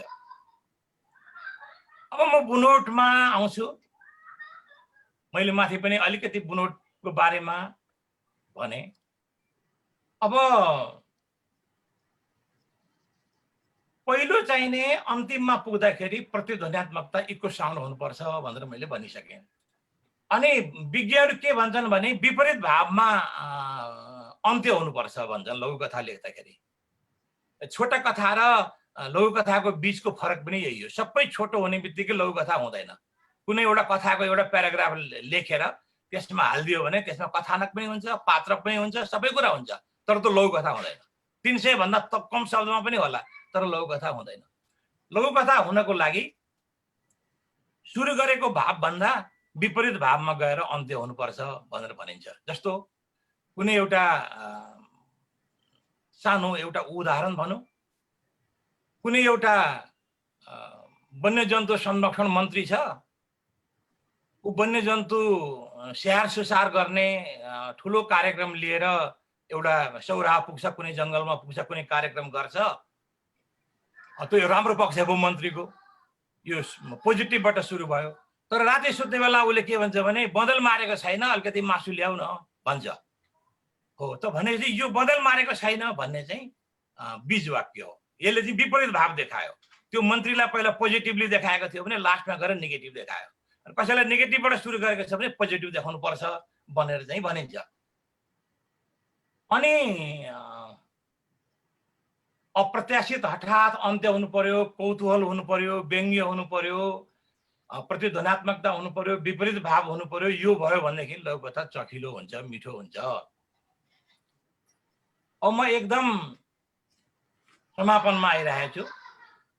समापन कसरी गर्ने भन्दाखेरि लघुकथाको समापन दुई खाले हुन्छ। एउटा बन्द समापन हुन्छ, एउटा खुला समापन हुन्छ। बन्द समापन भनेको चाहिँ के हो भने लेखकले कथा भन्दै जाँदाखेरि अन्तिममा त्यसको कौतूहलता, त्यसको कुराहरू सबै त्यसको कुराहरू खोलखाल गरिदिएको हुन्छ। अब त्यसपछि पाठकले सोचिरहनु पर्दैन कि अब के भयो भनेर। त्यसो भएपछि त्यो बन्द समापन हुन्छ। तर बन्द समापनमा पनि मैले माथि भनेका कुराहरू हठात अन्त्य, कौतूहलता, व्यङ्ग्य, प्रतिध्वन्यात्मकता हुन्छ। त्यो जस्तो मैले एउटा नारायण तिवारीको कथाहरूलाई यसलाई मैले चाहिँ छोट गरेँ भन्छु।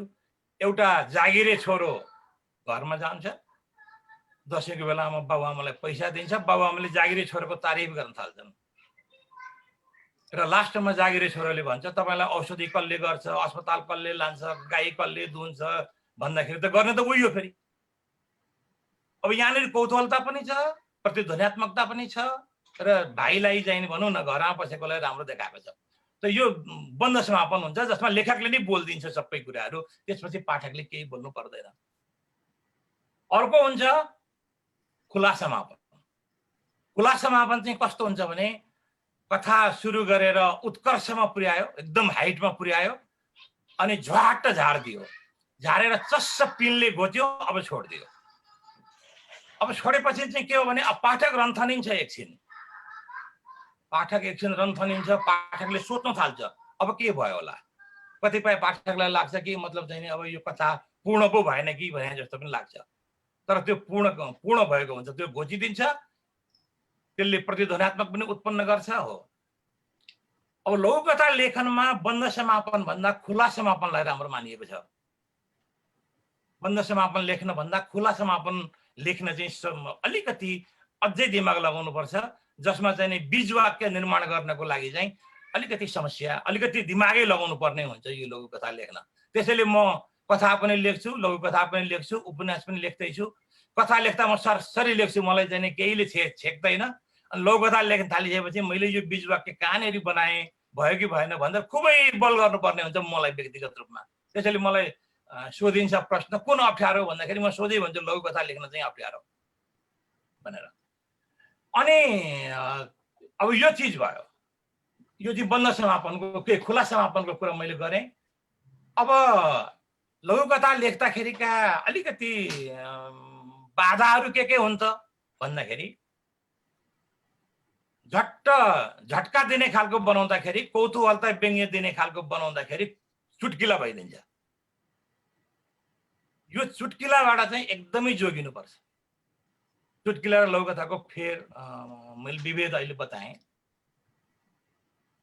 अर्को चाहिँ नि एकदमै समस्याको कुरा के हो लघुकथामा भन्दाखेरि भाषिक दुर्वता। लामो लामो भाषा शब्द हालिदिने, वाक्य हालिदिने, बुझ्दै नबुझ्ने, संयुक्त वाक्य मिश्र वाक्य हालिदिने, कथामा जस्तो उपन्यासमा जस्तो निबन्धमा जस्तो लामो लामो हालिदिने, लघुकथामा बुझ्दैन। त्यसैले यो भाषिक दुर्वता भएकोले लेख्ने मान्छेले भाषा पनि छोटो छोटो, वाक्य पनि छोटो छोटो, संयुक्त वाक्यमा एकदम सजिलो लेख्नुपर्ने। त्यसै गरी लामो कथ्य, लामो लामो कथानक हालिदिने, लामो एरियाको कथानक हालिदिने, धेरैवटा पात्र राखिदिने र कथानक विस्तार गरिदिने हुन्छ। जस्तो कथानक विस्तार चाहिँ कथामा र उपन्यासमा हुन्छ। म एउटा उदाहरण भनौँ, हिमालको वर्णन गर्नु परेको छ, कथाको वर्णन गर्नु पर्यो भने हिमाल थियो, हिउँ परेको थियो, त्यहाँका बुट्टाहरूमा हिउँ परेको थियो, असाध्यै चिसो थियो भनेर यसरी विस्तार गरिन्छ। लघुकथामा विस्तार गर्नु परेन। हिमाल भन्ने बित्तिकै अब पाठक आफैले बुझ्नु पर्यो कि त्यहाँ हिउँ परेको थियो, त्यहाँ यस्तो चिसो थियो, पाठक आफैले बुझ्नु पर्यो। त्यसैले कति विस्तार गर्न हुँदैन। अनि अर्को अघि विश्वराज सरले भनेको कुरामा एकदम 100% म चाहिँ नै सहमत राख्दै, कथ्यमा नवीनता ल्याउनु जरुरी छ। अहिले नवीनता छैन। जस्तो एउटा म उदाहरण दिउँ, जस्तो कतार, मलेसिया आदि इत्यादिमा गएका श्रीमानका श्रीमतीहरू बिग्रेका कथाहरू, लघुकथाहरू यति धेरै लेखेको छ अनि तर अनि मैले खोजेँ कति प्रतिशत बिग्रेका छन् त भन्दा पर्सेन्टमै आउँदो रहन्छ। 1%, आधा पर्सेन्ट मात्रै होला त्यस्तो, त्यो एउटा प्रक्रिया भयो। अनि त्यो 1%, आधा पर्सेन्टलाई एकदम बढाएर सयौंका संख्यामा, हजारौंको संख्यामा लघुकथाहरू लेखिएको छ। तर श्रीमान कतार, मलेसिया, अमेरिका आदि इत्यादि ठाउँमा गएर बसेको श्रीमतीहरूले उहाँ घर विचार गरेको, घर चलाएर बसेको, छोराछोरी हेरेको, सास ससुरा हेरेको, व्यवहार धानेको कथा कम लेखिएको छ। त्यसैले कथामा नवीनता हुनु पर्यो, नयाँ नयाँ कुरा आउनु पर्यो, नयाँ नयाँ विचार आउनु पर्यो, नयाँ नयाँ प्रविधि आउनु पर्यो। थुप्रै विषयवस्तु छन्, भौतिक विषयवस्तु छन्, सामाजिक, आर्थिक, राजनैतिक, अनि त्यसपछिबाट गएर पराभौतिक पनि छ। मान्छेको मूल्य छ, मान्छे कसरी सोचिरहेको छ, अमेरिकामा मान्छे कसरी सोचिरहेको छ, नेपालमा कसरी सोचिरहेको छ, म कहाँनेरि छु भन्ने चाहिँ त्यो लेख्ने मान्छेले सोच्नुपर्छ। म अर्को एउटा उदाहरण दिउँ। जस्तो केटीहरूले महिलाहरूले चाहिँ हाफ प्यान्ट लगाएको नेपालमा देख्यो भने कथा बनाइहाल्छन्, कविता बनाइहाल्छन्। त मैले भन्न खोजेको कुरा के हो भने त्यो कथा कविता बनाउने जुन पात्र छ ऊ चाहिँ साडीबाट कुर्ता सुरुवालमा आउनको लागि उसले ठुलो विद्रोह गरेको छ। तर जब ऊ आफ्नो कुर्ता सुरुवालमा आइपुग्छ टक्क अडिन्छ, अनि त्यहाँ यही नै सबै कुरा हो, योभन्दा अगाडि समाज छैन, यसैमा अडिनुपर्छ भन्छ। हो, यो नवीन कुरा भएन।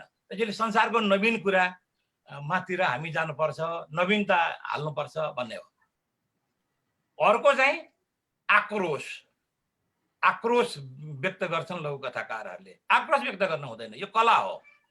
जस्तो राजनीतिको आयो भने आक्रोश व्यक्त हुन्छ। अहिले अब प्रधानमन्त्री होस् अथवा बुझिने गरी प्रधानमन्त्रीप्रति आक्रोश व्यक्त गरेर अथवा कुनै नेताप्रति आक्रोश व्यक्त गरेर लेखेको हुन्छ। सोझै घटना घटिरहेको छ, त्यही घटनाको लेखिरहेको हुन्छ। त्यसैले त्यसमा कला देखिँदैन, आक्रोश मात्र देखिन्छ। योबाट पनि दूर हुनुपर्छ। अर्को मैले भनेको चाहिँ के भने जति भने पनि जति यो कुरा हुनुपर्छ हुनु पर्दैन भने पनि अधिकांश लेखकहरूले साहित्य कहाँ सीमामा बाँधिन्छ र यो त चाहिँ नि एकदम उन्मुक्त खुला हो भनेर लेख्ने गरेको पाइन्छ। यसलाई मैले अपरिवर्तनीय चेष्टा भनेको छु। त्यो भनेको परिवर्तन हुन नचाहने, बुझेको छ, जानेको छ, तर परिवर्तन हुन नचाहने। यसले गर्दाखेरि लघुकथा लेखनमा अलिकति समस्या हुन्छ। समापन गर्दाखेरि चाहिँ यो दुईटा समापन गर्नुपर्ने हुन्छ र दुईटा समापनमा मैले माथि भनेका इको साउन्ड, व्यङ्ग्य, कुतूहलता, हठात अन्त्य, विपरीत भाव यो आयो भने लघुकथा पठनीय हुन्छ। मैले टेस्ट गरेको छु। मैले लेखेका लघुकथाहरूमा जहाँनेरि चाहिँ बन्द समापन गरेको छ त्यहाँनेरि अलिक कम साथीहरूले मन पराएको देख्छु, पाठकले मन पराएको देख्छु। त्यसपछि तर खुला समापन गरेको चाहिँ एकदम राम्रोसँग आएको छ भन्ने मलाई लागेको छ। मैले अहिले यति भने, केही प्रश्नहरू आएछन् भने फेरि भनौँला। अहिलेलाई बिदा हुन्छु। हार्दिक धन्यवाद छ। हुन त यहाँ थुप्रै प्रश्नहरू आएका थिए, यद्यपि सबैको जवाब हजुरले दिइसक्नु भएको छ। त्यसैबाट पनि एउटा प्रश्न फेरि उठान गरेकी छु। बनोट र बुनोटमा अन्तर केही छ कि भनेर प्रश्न राख्नु भएको छ गायत्री चापागाईज्यूले। लघुकथा के बनोट र बुनोटको शाब्दिक रूपमा जाने हो भने अलिकति अर्थ फरक छ। बनोट भन्नु बनाउनुबाट आएको, बुनोट भनेको चाहिँ बुन्नुबाट आएको। जस्तो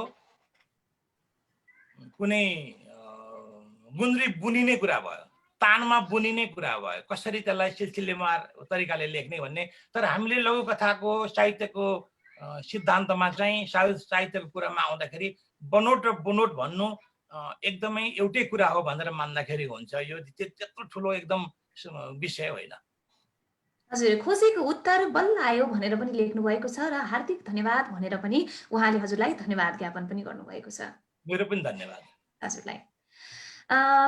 यहाँ थुप्रै साहित्य मनमुटुहरूको एकदमै बाक्लिएको उपस्थितिले हामीलाई पनि कार्यक्रममा थप हर्ष बढाइ नै राखेको छ। निशा बस्नेतज्यू हुनुहुन्छ, साह्रै सुन्दर प्रस्तुति खेम सर, हार्दिक नमन गरेको छु भन्नुभएको छ। बालकृष्ण गौतमज्यू हुनुहुन्छ, सुमन शर्माज्यू पनि हुनुहुन्छ, लेख्नुहुन्छ धेरै कुराहरूको आज ज्ञान आर्जन गर्न पाइयो हजुरको कथनबाट। आदरणीय खेम सर, सही भन्नुभयो हजुरले, विषय वस्तु प्राय सबैको एकै नासको हुन्छ, फरक गर्न जरुरी छ भनेर लेख्नुभएको छ। त्यसै गरी परशुराम माफ गर्नु होला, परशुराम भण्डारीजी हुनुहुन्छ, बलराम पाण्डेजी हुनुहुन्छ, लगायत थुप्रै साहित्यिक मनमुटुहरू हुन्छ।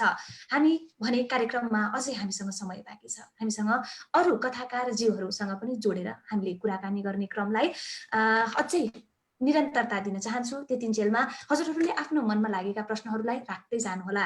हामी केही समय अझै हजुरहरूसँग छौँ। अगाडि बढ्ने क्रममा म अब अर्को एउटा अझै रोचक प्रश्नको साथमा अगाडि बढ्न चाहन्छु। साथसाथमा सावित्री शर्माज्यूको साथमा अगाडि आउन चाहन्छु। सावित्री शर्माज्यूको बारेमा थोरै परिचय राख्ने अनुमति चाहे। सावित्री शर्माज्यूको जन्म लमजुङ जिल्लाको साबिक दुराडाँडा हाल सुन्दर बजार नगरपालिका 4 मा अधिकारी परिवारमा भएको हो। उहाँको बसोबास चाहिँ काठमाडौँ महानगरपालिका वडा नम्बर 4 मा हो। निज समाजशास्त्रमा स्नातकोत्तर गरी लामो अवधिदेखि अपङ्गताको क्षेत्रमा कार्यरत हुनुहुन्छ र साथसाथै केही कलेजहरूमा गेस्ट प्राध्यापकको रूपमा पनि संलग्न हुनुहुन्छ। साहित्य अध्ययनको रुचि चाहिँ उहाँलाई स्कुले विद्यार्थी हुँदाखेरि नै थियो। पहिलेदेखि नै कथा लघुकथा पढ्दै आउनुभएकी शर्मा हाल विद्युतीय प्रविधिको विकास र सरलताले गर्दा कथा तथा लघुकथाको सशक्त पाठक पनि हुनुहुन्छ। लघुकथा कुनो लगायत सञ्जालमा सधैँ लघुकथा पढ्ने र स्तरीय प्रतिक्रिया लेख्ने पनि गर्नुहुन्छ। यो थियो उहाँको बारेमा छोटकरीमा परिचय। अब उहाँलाई एकदम नै एउटा रोचक प्रश्न छ, म राख्न चाहन्छु। लघुकथामा पाठकले के चाहन्छन् त? यो प्रश्न हजुरलाई राखेकी छु र समय प्रदान गरेकी छु। नमस्कार।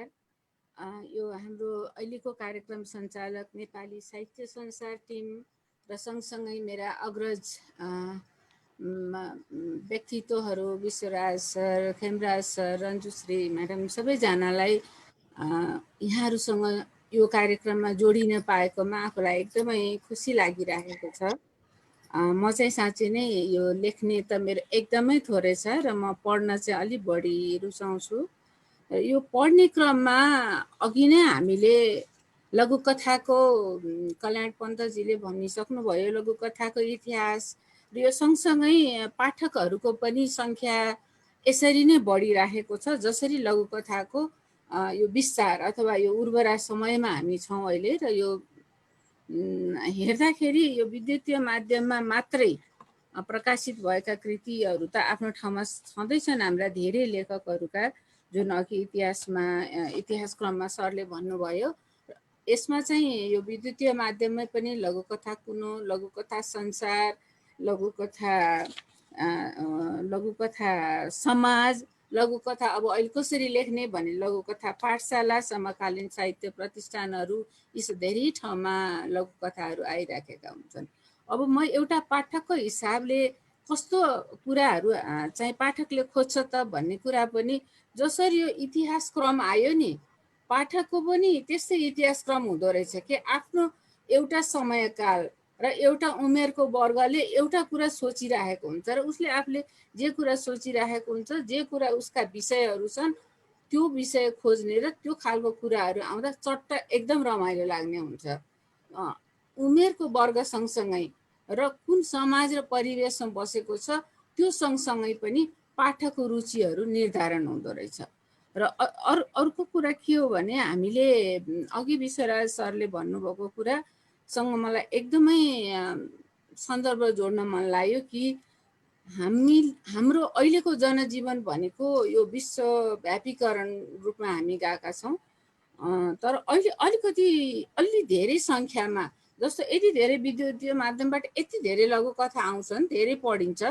कस्तो देखिन्छ भने धेरै जसो वर्तमान राजनीतिक परिवेशलाई आधार बनाएर लेखेका कथा चाहिँ लघुकथा चाहिँ बेसरी धेरै हुन्छन्। त्यो सँगसँगै समाजको अरू विकृति विसङ्गतिका कुरा पनि हुन्छन्। तर कति चाहिँ कस्तो भने त्यो पनि त्यो कथामा पनि त्यो विषयवस्तुमा धेरै विविधता आउन पाएको छैन। अलिकति विविधता, अलिकति नवीकरण खोजेको हुन्छ। सँगसँगै अर्को के खोजाइ हुँदो रहेछ भने कुनै पनि कथाले एउटा राम्रो सकारात्मक सन्देश दियोस्, चट्ट छोटो मिठो, जुन अघि खेमराज सरले भनिसक्नु भने पिनले घोचेको जस्तो घोचोस्, तर एकदम त्यसबाट जुन अप्ठ्यारोमा परेका केही विषयलाई नै लिइन्छ नि, त्यसमा के उन्मुक्ति अथवा केही सकारात्मक परिवर्तन समाजमा आउने अथवा व्यक्तिमा आउने अथवा आफ्नो भाव वा सोचाइमा कहिलेकाहीँ दिक्क लागेको बेलामा कुनै खालको कथा पढेर इन्स्पायर हुन पाइयोस्, ओहो विकल्प यो पनि रहेछ है, जीवनको बाटोहरू यो पनि रहेछ भनेर दायरा अलिकति फराकिलो हुन सक्ने एउटा कुरा, एउटा खोजाइ हुँदो रहेछ एउटा पाठकीय हिसाबले। अनि अर्को कुरा चाहिँ के लागिरहेछ भने जुन यहाँनिर अस्ति पनि मैले यो अध्ययन गरिराखेको थिएँ कि धेरै अरू देशका लघुकथाहरू चाहिँ धेरै भाषामा अनुवादित भएर पनि अरू पुरस्कारहरू अन्तर्राष्ट्रिय पुरस्कार पाउने अथवा अन्तर्राष्ट्रिय बजारहरूमा ती कुराहरूले स्थान पाउने अवस्था छ। हाम्रो देशको लघुकथाहरू चाहिँ त्यति धेरै अनुवाद गर्न लायकका लघुकथाहरू अलिक कम देखिन्छ। त्यो विषयवस्तुको आधारमा होस् अथवा त्यसको चाहिँ लेखाइको त्यो दायरा अथवा सकारात्मकता यी सबै कुराहरू अलि नपुगेर हो। अब आशा छ हाम्रो अग्रजहरू जो विभिन्न ठाउँमा विभिन्न देशहरूमा रहेर त्यहाँका विभिन्न परिवेशको कुराहरूलाई एकदमै मनन गरेर जुन खालका कथाहरू हामीले चाहिँ यसरी अलिकति ब्रोड सिचुएसनमा रहनुभएका कथाकारहरूबाट जुन खालको कथाहरू पढ्न पाइन्छ, उहाँहरू जस्तै अब नयाँ आउने पुस्ताहरूले पनि त्यसमा कन्टिन्युएसन दिएर अलिकति विश्व बजारमा पनि बिक्ने खालको अथवा अनुवाद भएर यसलाई चाहिँ राम्रो अवस्था दिने खालको कथाहरू आउन् भन्ने चाहिँ एउटा खोजाइ हुन्छ लघुकथाका पाठकको हिसाबले। अनि त्यसै गरिकन अर्को चाहिँ अलिकति यो वर्णनात्मक अथवा कुराहरू विवरणात्मक पनि त्यति मजा लाग्दो रहेछ क्या, त्यहाँ कलात्मकता चाहिँ चाहिने नै रहेछ। जस्तो विवरण यो आयो यो गयो यति बेलामा यो जन्म्यो उसको यस्तो भयो भनेर एउटा घटनाको विवरण मात्रै नभएर टक्क त्यसमा कलात्मकता भएर सकिएपछि अनि बडा स्वाद आउँछ क्या पढ्नलाई चाहिँ। अनि कहिलेकाहीँ चाहिँ काल्पनिकता पनि खोजिएको हुन्छ अनि समाजसँग रिलेटेड यथार्थको कुरो पनि खोजिएको हुन्छ र त्यो दुईटालाई मिसाएर बुनोट गरेर बनाएको कथा चाहिँ अलिक बढी मजा लाग्छ। त्यो सँगसँगै अलिकति अघि नै भने जस्तो यसो झड्का दिने पनि होस् भन्ने चाहिँ चाहना हुन्छ। र सकेसम्मको कुरो चाहिँ अहिलेको वर्तमान परिस्थिति परिवेशमा जसरी मान्छेसँग थोरै समय छ, थोरै समयमा केही कुरो सिकौँ केही कुरो पढौँ भनिहाल्दाखेरि यो लघुकथाको विधा चाहिँ साह्रै मजा लाग्दो छ। थोरै समयमा एउटा कुरो एउटा कथा ठ्याक्कै पढिसक्न पाइन्छ र यसले आशा गरौँ यो मान्छेको दिमागको ढोका ढकढकाउने कुराहरू सँगसँगै समाजको एउटा समय कालखण्ड परिवेशको आधारमा त्यो बेलाको समयको रिफ्लेक्सन गर्ने र अलिकति ब्रोड बनाउनको लागि मान्छेलाई सहयोग गर्ने खालको कथाहरू अझै आउन् भन्ने आशासहित मैले चाहिँ आफ्ना भनाइहरू यहीँ राखेँ। हार्दिक धन्यवाद दिन चाहन्छु। तर यहाँ हामीसँग दीपक बुधभरिज्यू हुनुहुन्छ, उहाँले चिन्ता व्यक्त गर्नुभएको छ। चिन्तामा लेख्नुहुन्छ कथा र कविता अनुवाद नभएरै परस्कृत हुन नसकेका हुन् कि सावित्रीज्यू भनेर लेख्नुभएको छ। यो बारेमा हजुरले के भन्नुहुन्छ? अब त्यो पनि हुन अनुवाद नभएर पनि वा अनुवाद हुन लायक अथवा अरूले जस्तो अघि विश्वराज सरले भन्नुभएको कुरामा मलाई जोड्न मन लाग्यो कि अरू देशको परिवेशसँग पनि टक्क म्याच गर्ने खालको हुन सक्दाखेरि चाहिँ यो अनुवाद हुने परिस्थिति बढ्छ कि अथवा अब अलिकति शैक्षिक जमातले यसमा पनि अलिकति आफ्नो कलमलाई अथवा आफ्नो अग्रसरतालाई यो हाम्रो यो जुन साहित्यिक टिमहरू छ यो छ यसमा अलिकति हामी सबैले फेरि सोच्नुपर्छ कि लाग्नुपर्छ कि। हार्दिक धन्यवाद दिन चाहन्छु। अब भने समादरणीय साहित्यिक मनमुटुहरू हजुरहरूलाई म फेरि पनि जानकारी गराउन चाहन्छु। आज हामी लघुकथा विशेष कार्यक्रममा रहेका छौँ र अझै पनि केही समय हजुरहरूसँग रहने जानकारी गराउँछु। यसै क्रममा अब भने कार्यक्रमको निर्धारित समयको हामी अन्त्यमा आइसकेका छौँ। तर पनि हामीसँग समालोचना गर्न भने पक्कै पनि बाँकी रहेको छ। यसै क्रममा म डाक्टर शैलेन्दु माफ गर्नुहोला डाक्टर शैलेन्दु प्रकाश ज्यूको परिचयबाट आफ्नो अबको समय अगाडि बढाउन चाहन्छु। डाक्टर शैलेन्दु प्रकाश नेपाल ज्यूको जन्म 2018 साल मङ्सिरको 28 गते भएको हो। उहाँको जन्मस्थान कटुन्जे भोजपुर कोशीमा भएको हो। हाल उहाँ काठमाडौँमा रहँदै आउनुभएको छ। उहाँले MA BEd PhD सम्मको अध्ययन गर्नुभएको छ।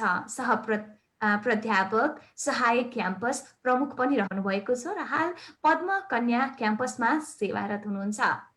उहाँले 11 वर्षको उमेरबाट साहित्यमा यात्रा थालनी गर्नुभएको छ। अहिलेसम्म उहाँका 30 भन्दा बढी कृतिहरू प्रकाशित भइसकेका छन्, जसमा खण्डकाव्य, गीति काव्य, लामो कविता, महाकाव्य, उपन्यास, विभिन्न पत्रिकामा सम्पादन गर्नुभएको छ। साथै भूमिका लेखिसक्नु भएको छ। विभिन्न साहित्यिक संस्थामा विशेष गरी सल्लाहकार साथै विभिन्न संस्थाहरूमा सल्लाहकार साथै अध्यक्ष पनि उहाँ रहनु भएको छ। राष्ट्रिय तथा अन्तर्राष्ट्रिय संस्थाबाट सम्मानित पनि हुनुभएको छ। यो त भयो उहाँको बारेमा संक्षिप्त परिचय। अब भने म फेरि विषयवस्तुतर्फ नै प्रवेश गर्न चाहन्छु। आजको यस कार्यक्रमको समीक्षा गरिदिनु हुन हजुरलाई विनम्र अनुरोध गरेकी छु।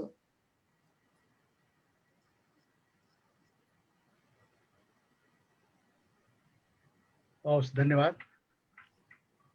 नेपाली साहित्य संसारद्वारा आयोजित लघु कथा विषयक यस कार्यक्रमका आदरणीय अध्यक्षज्यू, यस कार्यक्रममा उपस्थित विशेष वक्ताज्यूहरू, साहित्य संसार परिवारका सदस्यहरू र आजको यस कार्यक्रमलाई प्रत्यक्ष रूपमा अवलोकन गरिराख्नुभएका देश विदेशमा रहनुभएका विशिष्ट व्यक्तित्वहरू सबैप्रति म हार्दिक नमन गर्दछु र साहित्य संसार परिवारलाई धन्यवाद दिन्छु, किनकि यस लघुकथा विषयक अहिलेको एक प्रकार नवीनतम विषय विधा भनौँ नेपाली भाषा साहित्यको, र यसको महत्त्वलाई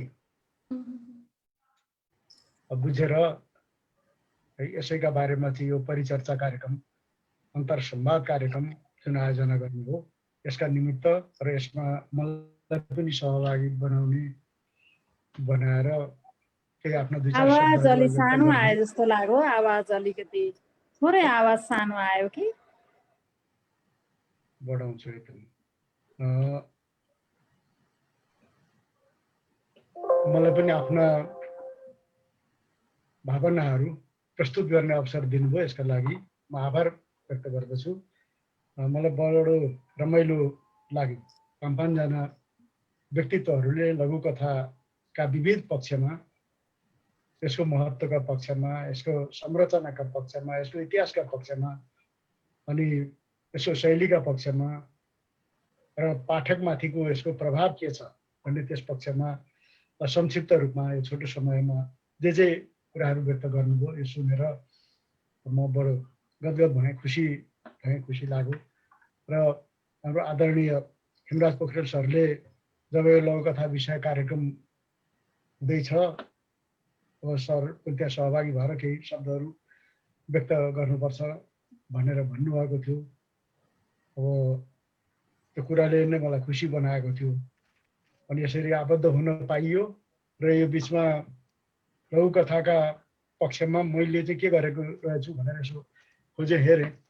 39-40 सालतिर लघुकथा लेखनमा निकै कलम चलेको र केही पत्र पत्रिकामा प्रकाशित हुनुभएका 40 सालमा पहिलो पटक मेरो लघुकथा प्रकाशन भएको त्यो फेला पारे र 2055 सालमा मधुपर्क पत्रिकाले समालोचना विशेष अङ्क निकाल्दाखेरि त्यसमा मेरो पनि एउटा लेख नेपाली साहित्यमा लघुकथा भन्ने छापिएको फेला पारे, छापिएको थियो त्यतिखेर। अहिले खोज्दै गर्दा फेला पारेर आज साह्रो पढ्दाखेरि त्यो लेखमा धेरै कुराहरू समेटे। आज आएका प्रायः जसो सबै कुराहरू त्यसमा समेटिएको र त्यहाँको गतिविधिको 54-55 सालसम्मको अवस्थिति जे थियो त्यतिखेरका लेखकहरू जो थिए, जे सङ्ग्रहहरू प्रकाशित भएका थिए, कविता के अरे यो पत्रिकाका विशेषाङ्कहरू जे प्रकाशित भएका त्यसको सूची त्यसभित्र परेको रहेछ। र एउटा वाक्य मैले त्यहाँ भनेको रहेछु कि नेपाली साहित्यमा लघुकथाको अवस्था चाहिँ सङ्ख्यात्मक गुणात्मक दुवै दृष्टिले अलिक पछाडि परिरहेको अवस्था छ भन्ने वाक्य रहेछ। र आज 20 वर्षपछि 22 वर्षपछि लघुकथाका बारेमा बोल्नु पर्दा अथवा यो जुन आजको कार्यक्रम छ यसपछि अब साक्षीका रूपमा चाहिँ उपस्थित हुनुपर्दा अब त्यो मेरो भनाइलाई अलिकति परिष्कार गर्नुपर्ने, सुधार गर्नुपर्ने अवस्था छ अहिलेको वर्तमान। यो कुरा त अहिले विभिन्न वक्ताहरूले भन्दाखेरि पनि पुष्टि भइसक्यो र म आफूलाई पनि त्यो कुरो बोध भइरहेको छ। र यतिखेर जस्तो पछिल्लो चरणमा 2073मा नेपाल प्रज्ञा प्रतिष्ठानबाट यो समकालीन साहित्यले लघुकथा विशेषाङ्क निकालेको अवस्था र त्योभन्दा केही पूर्व मधुपर्कले लघुकथा विशेषाङ्क निकालेको अवस्था र धेरै पत्र पत्रिकाहरूले लघुकथा विशेषाङ्क निकालेको अवस्था छ। र साथसाथै अघि पनि चर्चा भए सैद्धान्तिक पुस्तकहरू, सिद्धान्त र प्रयोगसँग सम्बन्धित रहेका पुस्तकहरू लघुकथाका बारेमा व्यापक प्रकाशित भए। र गत साल मात्रै, आज यहाँ अब हाम्रो आदरणीय खेमराज सर यहाँ हुनुहुन्छ, उहाँको संयोजनमा, उहाँको नेतृत्वमा गत साल मात्रै काठमाडौँमा चाहिँ 18वटा लघुकथाका पुस्तकहरू एकै दिन एकै साथ चाहिँ लोकार्पित भएका थिए। र चाहिँ यो अवस्थामा लघुकथा पुगेको छ भनेदेखि अब 7 साल र मेरो यहाँ सूचीमा त 6 साल र 7 साल 6 सालबाटै कुरो गरेको रहेछ। 6 साल भन्ने बित्तिकै पनि अब 70-71 वर्ष 7 दशक पार गरेको लघुकथाको चाहिँ यात्रामा यो 30 साल अगाडिको अवस्थासम्म चाहिँ त्यति खासै लघुकथा उर्वर हुन नसकेको अघि कल्याण सरले पनि त्यो कुरो सङ्केत गरिसक्नुभयो। 30 सालपछि चाहिँ आएर लघुकथा एकदम उर्वर अवस्थामा आएको। त्यो आउनुको पछाडि कारण चाहिँ के हो भने हरिभक्त कटुवालको सम्पादनमा बान्की र पछि आएर जस्तो दुबो, नागबेली पत्रिका के अरे यो प्रतिभा जस्ता गोजीका पत्रिकाहरू, गोजीमा हटाउने पकेट जर्नल भनौँ जे भनौँ त्यस्ता पत्रिकाहरू निस्किए। अनि ती पत्रिकामा प्रयोग गर्न जस्तो लामा लामा जसलाई अहिले हामी कथा भनिराखेका छौँ ती कथाहरू त्यस्ता पत्रिकामा प्रकाशन गर्ने त्यति सम्भावना हुँदैन थियो। अनि छोटा कथाहरू प्रस्तुत गर्ने त्यो पत्रिकाको प्रयोजनका लागि, अनि त्यसै गरी कवितामा लामा लामा कविता प्रस्तुत नगर्ने छोटा छोटा भन्नाले मुक्तकहरू र मुक्तक र लघुकथा लेखनमा त्यतिखेर तीव्रता आयो। धेरै सर्जकहरू त्यो बेलामा सक्रिय हुनुभयो र कतिले चाहिँ अब सङ्ग्रह पनि प्रकाशित गर्नुभयो होइन। अरू पत्र पत्रिकाहरू पनि धेरै जसो चाहिँ आकर्षित भए र स्रष्टाहरू पनि लघुकथा लेखनमा आकर्षित भए। यो क्रमले अगाडि बढ्दै गएर अहिले व्यापक रूपमा अहिले त अब लघुकथाका बारेमा अब संस्थागत प्रयासहरू कति भएका छन्, अघि धेरै कुराहरू यसमा आइसके र एउटा उर्वर अवस्थामा अगाडि बढिरहेको छ। र अब प्रश्न एउटै हो, जति ती साना रचनाहरू आख्यानको धरातलमा रहेर रचिएका छन् ती सबै लघुकथै छन् त, लघुकथा बनेका छन् त। अघि खेमराज सरले भन्नुभयो जस्तो सबै लघुकथा हुँदैन, केही हुन्छन्। लेख्दैमा सबै कुरो कविता भनेर लेखेका सबै कविता नहुन सक्छन्, नाटक भनेर लेखेका सबै नाटक नहुन सक्छन्, निबन्ध भनेर लेखेका सबै निबन्ध नहुन सक्छन्। त्यस कारण यसमा चाहिने कुरो चाहिँ के हो भने कलात्मकता हो। साहित्य भाषाका माध्यमबाट प्रस्तुत गरिने कला हो, चाहे त्यो कविता होस् त्यसको आफ्नो प्रावधान छ। आख्यानमा हामी लघुकथामा जाउँ, कथामा जाउँ, उपन्यासमा जाउँ, त्यसका आफ्ना पक्ष प्रावधानहरू छन्। नाटकका आफ्ना प्रावधान छन्, निबन्धका आफ्नो प्रावधान छन्। निर्माण गर्ने चाहिँ कला नै, र त्यो कला यस्तो हुनु पर्यो, अब कालजयी हुनु पर्यो। 100 वर्ष धेरै 100 वर्ष अगाडि, हजारौँ वर्ष अगाडि लेखेका कृति पनि कतिपय अहिले हाम्रा लागि प्रेरणाका स्रोत बनिरहेका छन्, आनन्दका स्रोत बनिरहेका छन्। कतिपय हिजो लेखिएका चिजहरू विस्मृतितर्फ गइसकेका छन् भनेदेखि कला निर्माण त लघुकथा पनि कलात्मक बनेर आउनु पर्यो। अघि खेमराज सरले सङ्केत गर्नुभयो, धेरै कुराहरू यहाँ आए, एकदम खुसी लाग्यो मलाई। जस्तो कल्याण पन्त सरले लघुकथाको इतिहासका बारेमा लामो पृष्ठभूमि, यसको श्रृङ्खला, कथा आख्यानका सन्दर्भहरू कहाँ कहाँबाट आए त्यहाँदेखि लिएर आख्यान एउटा शब्द प्रचलित छ, त्यसभित्र बृहत रूपमा जाँदाखेरि उपन्यास भयो। पछि अहिले मझौला भनौँ अब कथालाई, अङ्ग्रेजीमा जसलाई सर्ट स्टोरी भनियो, नेपालीमा हामीले कथा शब्द प्रयोग गर्यौँ। अब लघु कथा अहिले जो भनिराखेको छ त्यसको अङ्ग्रेजी अनुवाद चाहिँ सर्ट स्टोरी हो नि यसो हेर्दाखेरि। तर त अङ्ग्रेजीको सर्ट स्टोरीले हाम्रो लघु कथालाई समेट्दैन, त्यसलाई बुझाउँदैन। अब अर्को शब्दावलीतर्फ हामी लाग्नुपर्ने छ, लागिराखेका छौँ होइन। त्यस्तो प्रसङ्ग आइरहेको र इतिहासका यी विभिन्न कालखण्ड लघु कथाको चाहिँ बताउँदै उहाँले सङ्केत गर्नुभयो। र अहिले वर्तमान अहिले समसामयिक अवस्था चाहिँ उर्वर अवस्थामा आएको छ। जस्तो अब 500 हाराहारी स्रष्टाहरू लघुकथाकारका रूपमा अब गतिशील बनिरहेको सङ्केत गर्नुभयो उहाँले। 200 लगभग अब सङ्ग्रह, लघुकथा सङ्ग्रहहरू प्रकाशनमा आएको कुरो बताउनुभयो। भनेपछि यो इतिहास एउटा अब यो सङ्ख्यात्मक कुरो एउटा चाहिँ के भनेदेखि सन्तुष्टिको बाटोमा लम्किरहेको छ। यो राम्रो कुरो पनि भयो, गौरवको कुरो पनि भयो। अब गुणात्मकताका दृष्टिकोणले यी आएका कृतिहरू के छन्, कसो छन्, अब यही पक्षमा अनुसन्धान गर्ने, यही पक्षको समालोचना गर्ने, समीक्षा गर्ने, विवेचना गर्ने जो विद्वानहरू हुनुहुन्छ, अध्येताहरू हुनुहुन्छ, उहाँहरूले पारण गर्नुहुनेछ। र अनि अर्को कुरो त फेरि के छ भने लोकसमाजमा पाठकहरूले, अब यहाँ पाठकीय सन्दर्भ अब सावित्री शर्मा म्याडमले भन्नुभयो जस्तो जोड्दै जाउँ, जुन कुराले पाठकको धित मर्यो अथवा धित मार्न सक्यो अथवा आनन्द दिन सक्यो। अब साहित्यको प्रयोजन के त भन्दा आनन्द प्रदान गर्ने हो। आनन्द दिन सक्यो भने त्यो चिज रहिरहन्छ। गुणात्मक छ कि छैन पाठकले मूल्याङ्कन गरेर पाठकको प्रयोगमा त्यो कुरा आइरहेको हुन्छ व्यवहारमा। त्यसो हुनाले सङ्ख्या वृद्धि भइरहेको छ, यो एउटा खुसीको कुरा छ। अब सँगसँगै सचेतता, अघि अब जस्तै यो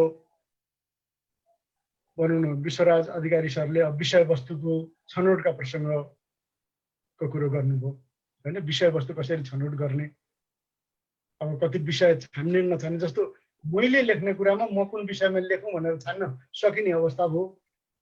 तर अरू अन्य साहित्यका विधा जस्तो लघुकथा पनि जुनसुकै विषयमा पनि लघुकथा लेख्न चाहिँ सकिने। यो विषयमा लेख्न पाइन्छ, यसमा पाइँदैन भन्नु त हुँदैन। विषय त जुनसुकैमा लेख्न पाइन्छ।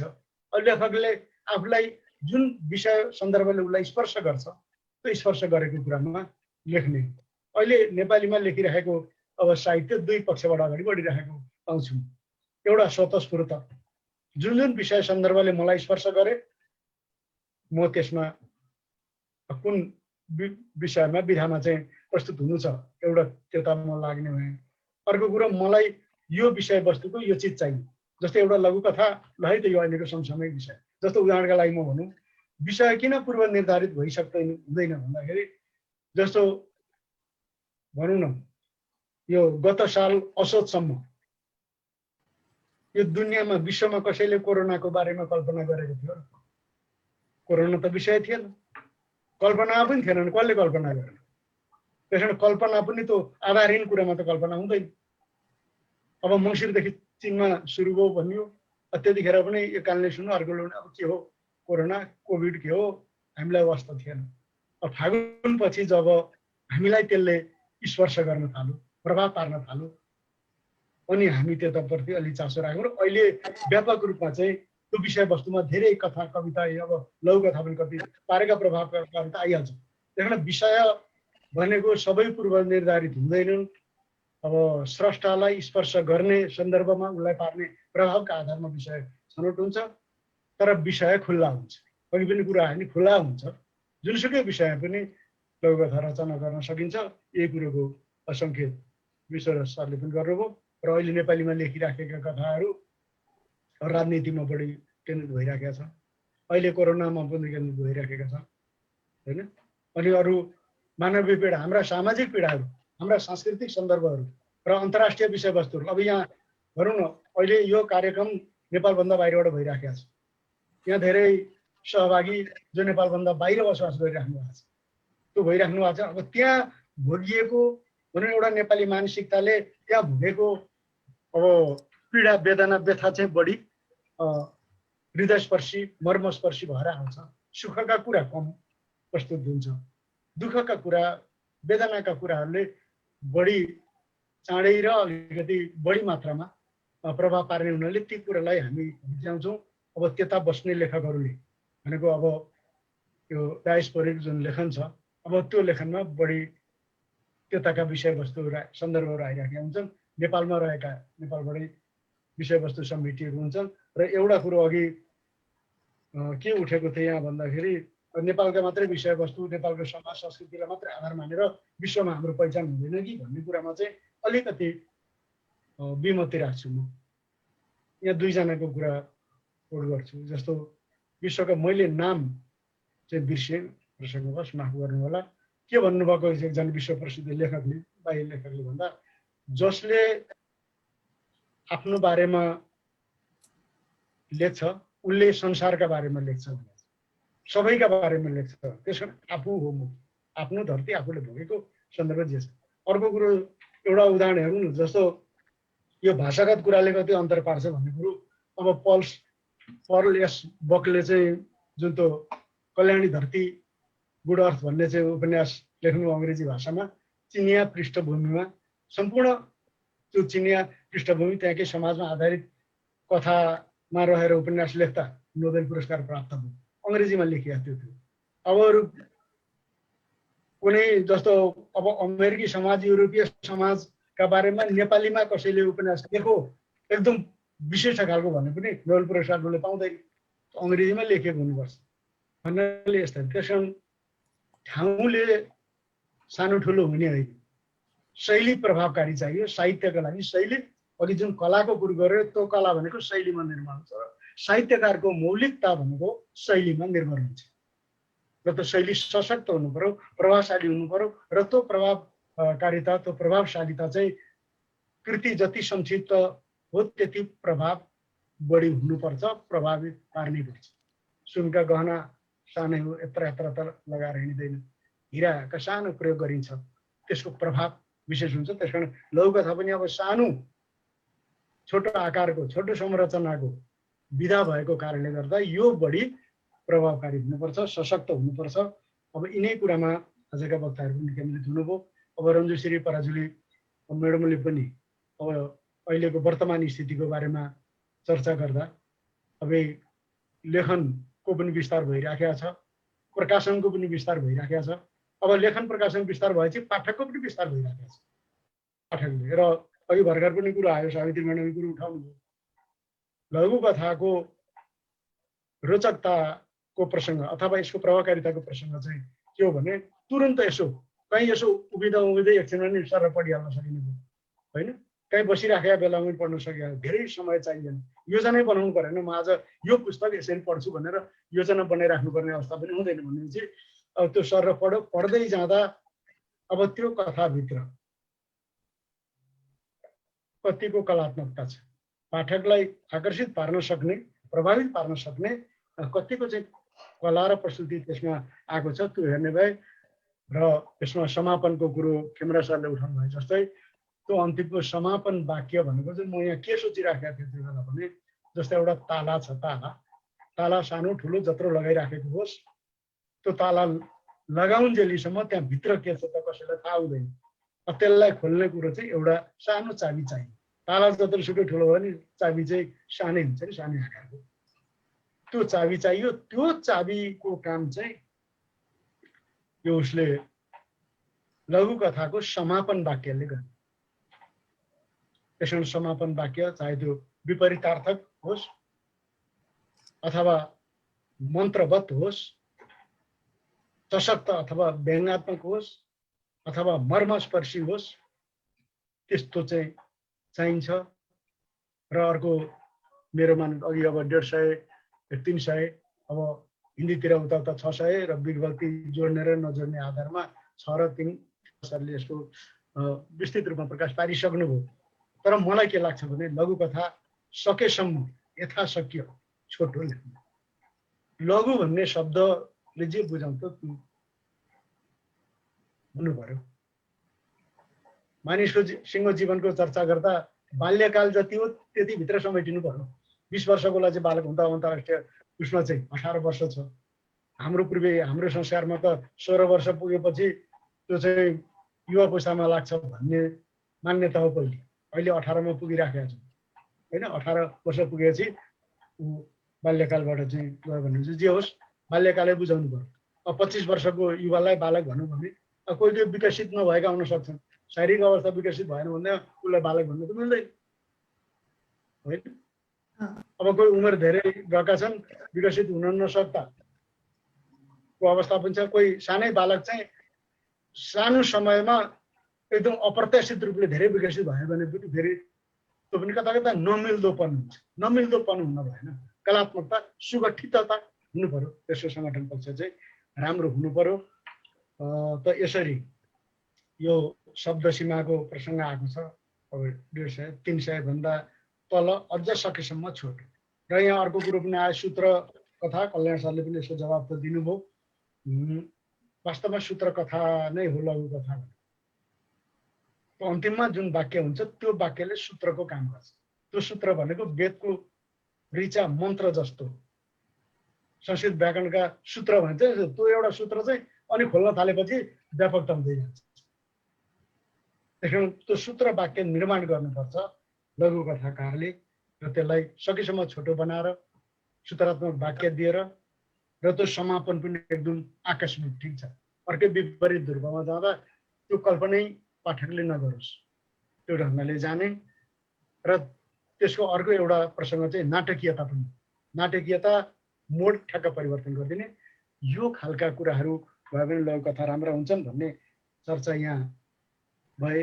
विश्वराज सरले पनि विषयवस्तुको कुरा अब राजनीति सामाजिकता र सरको भनाइ के थियो भने नेपाली परिवेशमा मात्रै केन्द्रित हुँदैन कि अन्तर्राष्ट्रिय कुरालाई समेट्नु यो कुरो राम्रो हो। जस्तो अहिले नेपालमा राखिएका अन्य साहित्य अब लघु कथा कथा समेत पनि जस्तो कुनै नेपाली भ्रमणकै लागि मात्रै विश्वको कुनै ठाउँमा जाँदा त्यहाँ भइरहेका घटनाक्रममा नियात्रा लेख्ने छुट्टै कुरा भयो। साँझिने कथा लघु कथाका कुराहरू पनि जन्मिराखेको छ। अहिले अन्तर्राष्ट्रिय परिस्थितिले त सबै नेपालीलाई प्रभावित पारेको छ। यो विश्वव्यापीकरण पनि छ एउटा। अर्को चाहिँ सामाजिक सञ्जाल। अहिले लघु कथाको व्यापकता र विस्तार हुनुको प्रमुख कारण गोजीका पत्रिका त अहिले त्यति निस्किराखेका छैनन्। यो सामाजिक सञ्जाल फेसबुकमा निबन्ध लघु कथाका कुराहरू चाँडै रचना गर्न र चाँडै त्यसलाई पोस्ट गर्न, चाँडै सर्वव्यापक बनाउन, चाँडै त्यसलाई चाहिँ हेर्न पढ्न मिल्ने हुनाले अहिले अति विस्तारित भइराखेको छ। यो राम्रो। तर त्यहाँ प्रयोग गरेका सबै रचनाहरू त्यति धेरै प्रभावशाली चाहिँ देखिँदैन। धेरै जसो है, कतिपय चाहिँ प्रभावशाली छन्। यो बेला मलाई यतिखेर एउटा कुराको सम्झना आइराखेको छ। समय पनि कम होला। एउटा चिनिया लघु कथा एउटा पत्रिकामा अनुवाद दिएको थियो, मैले यसो पढेको थिएँ। त्यसले मलाई एकदम चाहिँ प्रभावित पार्यो। सूत्रमा भन्छु। एउटा किसान खेतमा जोतिराखेका थिए। नजिकै नदी थियो। नदीको किनारमा चाहिँ ढुङ्गाहरू प्रशस्त थिए। त्यहाँ बिहानै त्यो किसान खेतमा गएको, त्यो ढुङ्गामाथि चाहिँ एउटी सानी बालिका 5-6 वर्षकी बालिका चाहिँ त्यो ढुङ्गामा घरि यता घरि उता हिँडे गरिरहेको निकै बेर त्यो अचम्म लाग्यो। किन एउटा सानी बालिका के खोजिराखेको छ ढुङ्गामा थाहा छैन। अनि पछि गएर उनलाई सकसक लागेर खस लागेर गएर सोध्यो, नानु तिमी किन यहाँ चाहिँ के खोजिरहेको छौ यसरी भनेर प्रश्न गरेपछि त्यो बालिकाले उत्तर दिन्छन्, मेरो बुवा आमा सधैँ झगडा गर्नुहुन्छ। घरमा हरेक दिन झगडा हुन्छ। हिजो राति पनि झगडा गर्नुभयो र बुवाले चाहिँ आमालाई फकाउँदै तिमी मसँग यसरी झगडा नगर्ने किन झगडा गर्छौ, मिलेर बस्नु भनेर बुवाले भन्नुभयो। यसरी मिलेर बस्न त ढुङ्गो फुल्नुपर्छ भन्नुभयो। अनि म यहाँ ढुङ्गाको फुल खोज्न आएँ, मैले खोजिरहेको। त्यसले चाहिँ कस्तो बनाउँछ त्यो सुन्दाखेरि सनन्न हुन्छ। यत्रो आउँछ। बाल मनोविज्ञान पनि छ र त्यो मनोविज्ञानमा बाबुआमाको मिलन भएको देख्न चाहने त्यो बालिकाको इच्छा सम्प्रेषित भएको छ, ध्वनित भएको छ। हेर्नु त कति गम्भीर कुरा। त यसरी प्रभावित पार्न सक्नु पर्यो क्या एउटा वाक्य, त्यो अन्तिम वाक्यले, समापन वाक्यले। त्यसबाट लघुकथामा कलात्मकता निर्माण गर्नुपर्छ। र अन्तिममा एउटा कुरो चाहिँ फेरि के हो सत्यता भने अहिले अब लघुकथाका सिद्धान्तहरू पनि बने, धेरै विद्वानहरूले अब पिएचडी पुस्तकालयबाट पिएचडी पनि गरिसक्नुभयो, सबै कुरा बने। र अघि विश्वराज सरदेखि लिएर सबैले उठाएको कुरो चाहिँ के भन्छ, नवीन कुरो दिनुपर्छ भन्ने कुरो जब आउँछ, नयाँ प्रयोग गर्नुपर्छ भन्ने कुरो आउँछ, सिद्धान्त जहिले नि पछाडि हुन्छ, कुरो अगाडि पहिले प्रयोग गरिन्छ र अनि पछि सिद्धान्त बन्दै जाने हो। सबै साहित्यको विधाका त्यस्तै भएका हुन्। त अनि फेरि यो सबै कुरामा सिद्धान्त अगाडि राखेर लेख्न थाल्यो भने लेखकले लेख्दैन, त्यो सम्भावना हुँदैन। त्यो प्रतिभा र प्रस्तुतिकरण भनेको अलग कुरा हो। त्यो प्रतिभाले उसलाई केलाई स्पर्श गरेपछि उसलाई आफूलाई जसरी आउँछ त्यो ठ्याक्क आउँछ, त्यसले प्रभाव पार्यो भने अनि त्यो प्रभावका आधारमा सिद्धान्त निर्माण हुने हो। यस्तो हुन्छ भन्दै आज 5 जना वक्ताहरूले प्रस्तुत गर्नुभएको कुरो सबै पक्षलाई समेटेर आफ्ना आफ्ना विचारहरू प्रस्तुत गर्नुभएको थियो, खुसी लाग्यो।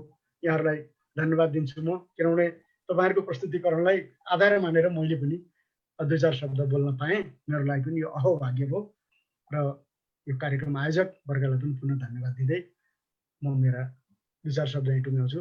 धन्यवाद। हवस्।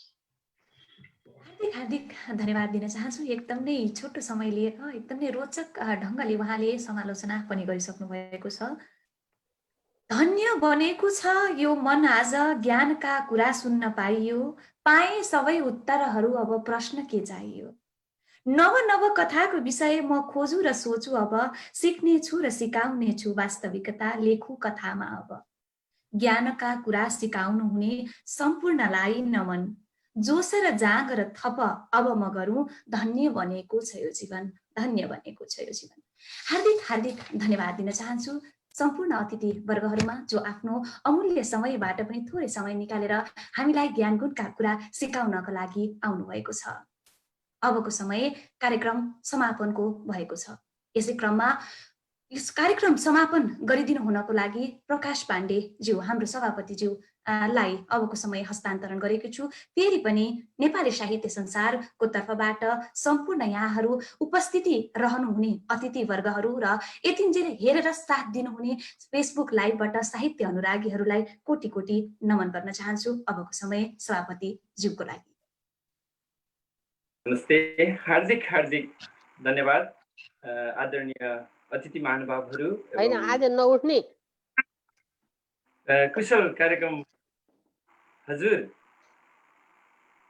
कुशल कार्यक्रम सञ्चालिका प्यारी बहिनी प्रतिमाज्यू एवं संसारभरिबाट यति बेला समय हेरेर साथ दिनुभएका विभिन्न सञ्जाल माध्यम साथ दिइरहनुभएका सम्पूर्ण दर्शक श्रोता सर्जक महानुभावहरू र तपाईँ तमाम साहित्य अनुरागी मित्रहरूमा म नेपाली साहित्य संसार परिवारको तर्फबाट र मेरो व्यक्तिगत तर्फबाट पनि हार्दिक हार्दिक आभार एवं कृतज्ञता अर्पण गर्न चाहन्छु।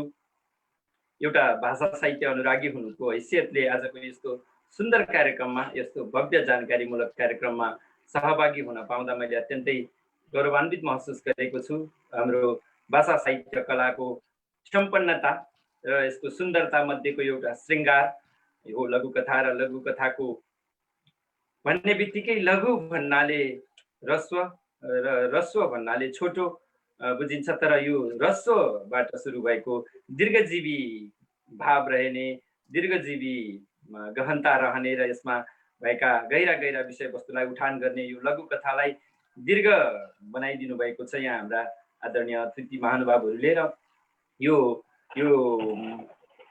लघुकथा सम्बन्धी विशाल भावहरू प्रस्तुत गर्ने क्रममा यसका प्रयोग, यसको बारेमा इतिहास, शैली, प्रारूप, यस सम्बन्धी अन्य महत्त्वपूर्ण जानकारीहरू पनि यहाँहरूले आफ्नो विचारमा राखिसक्नु भएको छ। यहाँहरू जस्ता विद्वानबाट यो कार्यक्रममा यसरी शोभा बढाइदिएर र नेपाली भाषा साहित्यका अरू अनुरागीहरूलाई जानकारीमूलक कार्यक्रम प्रदान गरिदिनु भएर यहाँहरूले अत्यन्तै ठुलो गुण लगाउनु भएको छ। आजका बौद्धिक सम्पन्नताले सम्पन्न अतिथिज्यूहरूको यो सार्गरीबिक उपस्थिति र गहन विचारले भाषा साहित्यको एउटा महत्त्वपूर्ण पाटो लघुकथाको बारेमा हाम्रा दर्शक श्रोता र सर्जक महानुभावहरूले निकै जानकारी प्राप्त गरेका छन् भन्ने मैले अनुमान लगाएको छु। र नेपाली साहित्य संसारको अभियानमा सारथी हुनु पाएकोमा अत्यन्तै गौरवान्वित महसुस गरेको तेल छु खायो संसार परिवारको तर्फबाट पनि। र आजको यो ऐतिहासिक दिन साहित्यको क्षितिजमा, साहित्यको पथमा एउटा कुशै ढुङ्गा साबित भएको पनि मैले महसुस गरेको छु। अन्त्यमा हाम्रा बौद्धिक सम्पन्नताले सम्पन्न अत्यन्तै नेपाली भाषा साहित्यका उज्याला नक्षत्र अतिथि महानुभावहरू र हाम्रा दर्शक श्रोता सर्जक महानुभावहरू जो यतिखेर नेपाली साहित्य संसार हेरिरहनु भएको छ र रेकर्डमा हेर्नुहुनेछ, यहाँ सबैको साहित्यिक जीवनको उत्तर प्रगतिको हार्दिक मङ्गलमय शुभकामना प्रकट गर्न चाहन्छु र साथसाथै नेपाली भाषा साहित्यको सेवा श्रीवृद्धि र सर्वव्यापी सफलता, विश्वव्यापी सफलता रहोस् भनेर कामना गर्न चाहन्छु। र Bishwaraj Adhikari sir, Savitri Sharma madam, Kalyan Pant sir, Pokharel sir, Shailendra नेपालजी, रन्जु सी प्रालजुलीज्यू लगायत बहिनी प्रतिमा, राजा रमाज्यू र नेपाली साहित्य संसारका सम्पूर्ण साथीहरू, नेपाली साहित्य संसारका सम्पूर्ण दर्शक श्रोता जो हाम्रो नेपाली साहित्य संसारको एक्सटेन्डेड फ्यामिलीको रूपमा हुनुहुन्छ, उहाँहरू सम्पूर्णलाई धन्यवाद चाहिँ जाँदा जाँदै मैले कार्यक्रममा बस्दै कुरेको एक अंश रचनाको रूपमा राखेर आजको सभा विसर्जन भएको घोषणा गर्ने अनुमति चाहन्छु। र यो सिर्जना यहाँहरू सम्पूर्णलाई मैले आजका अतिथिहरूलाई र हाम्रा दर्शक श्रोताहरूलाई समर्पण गर्न चाहे।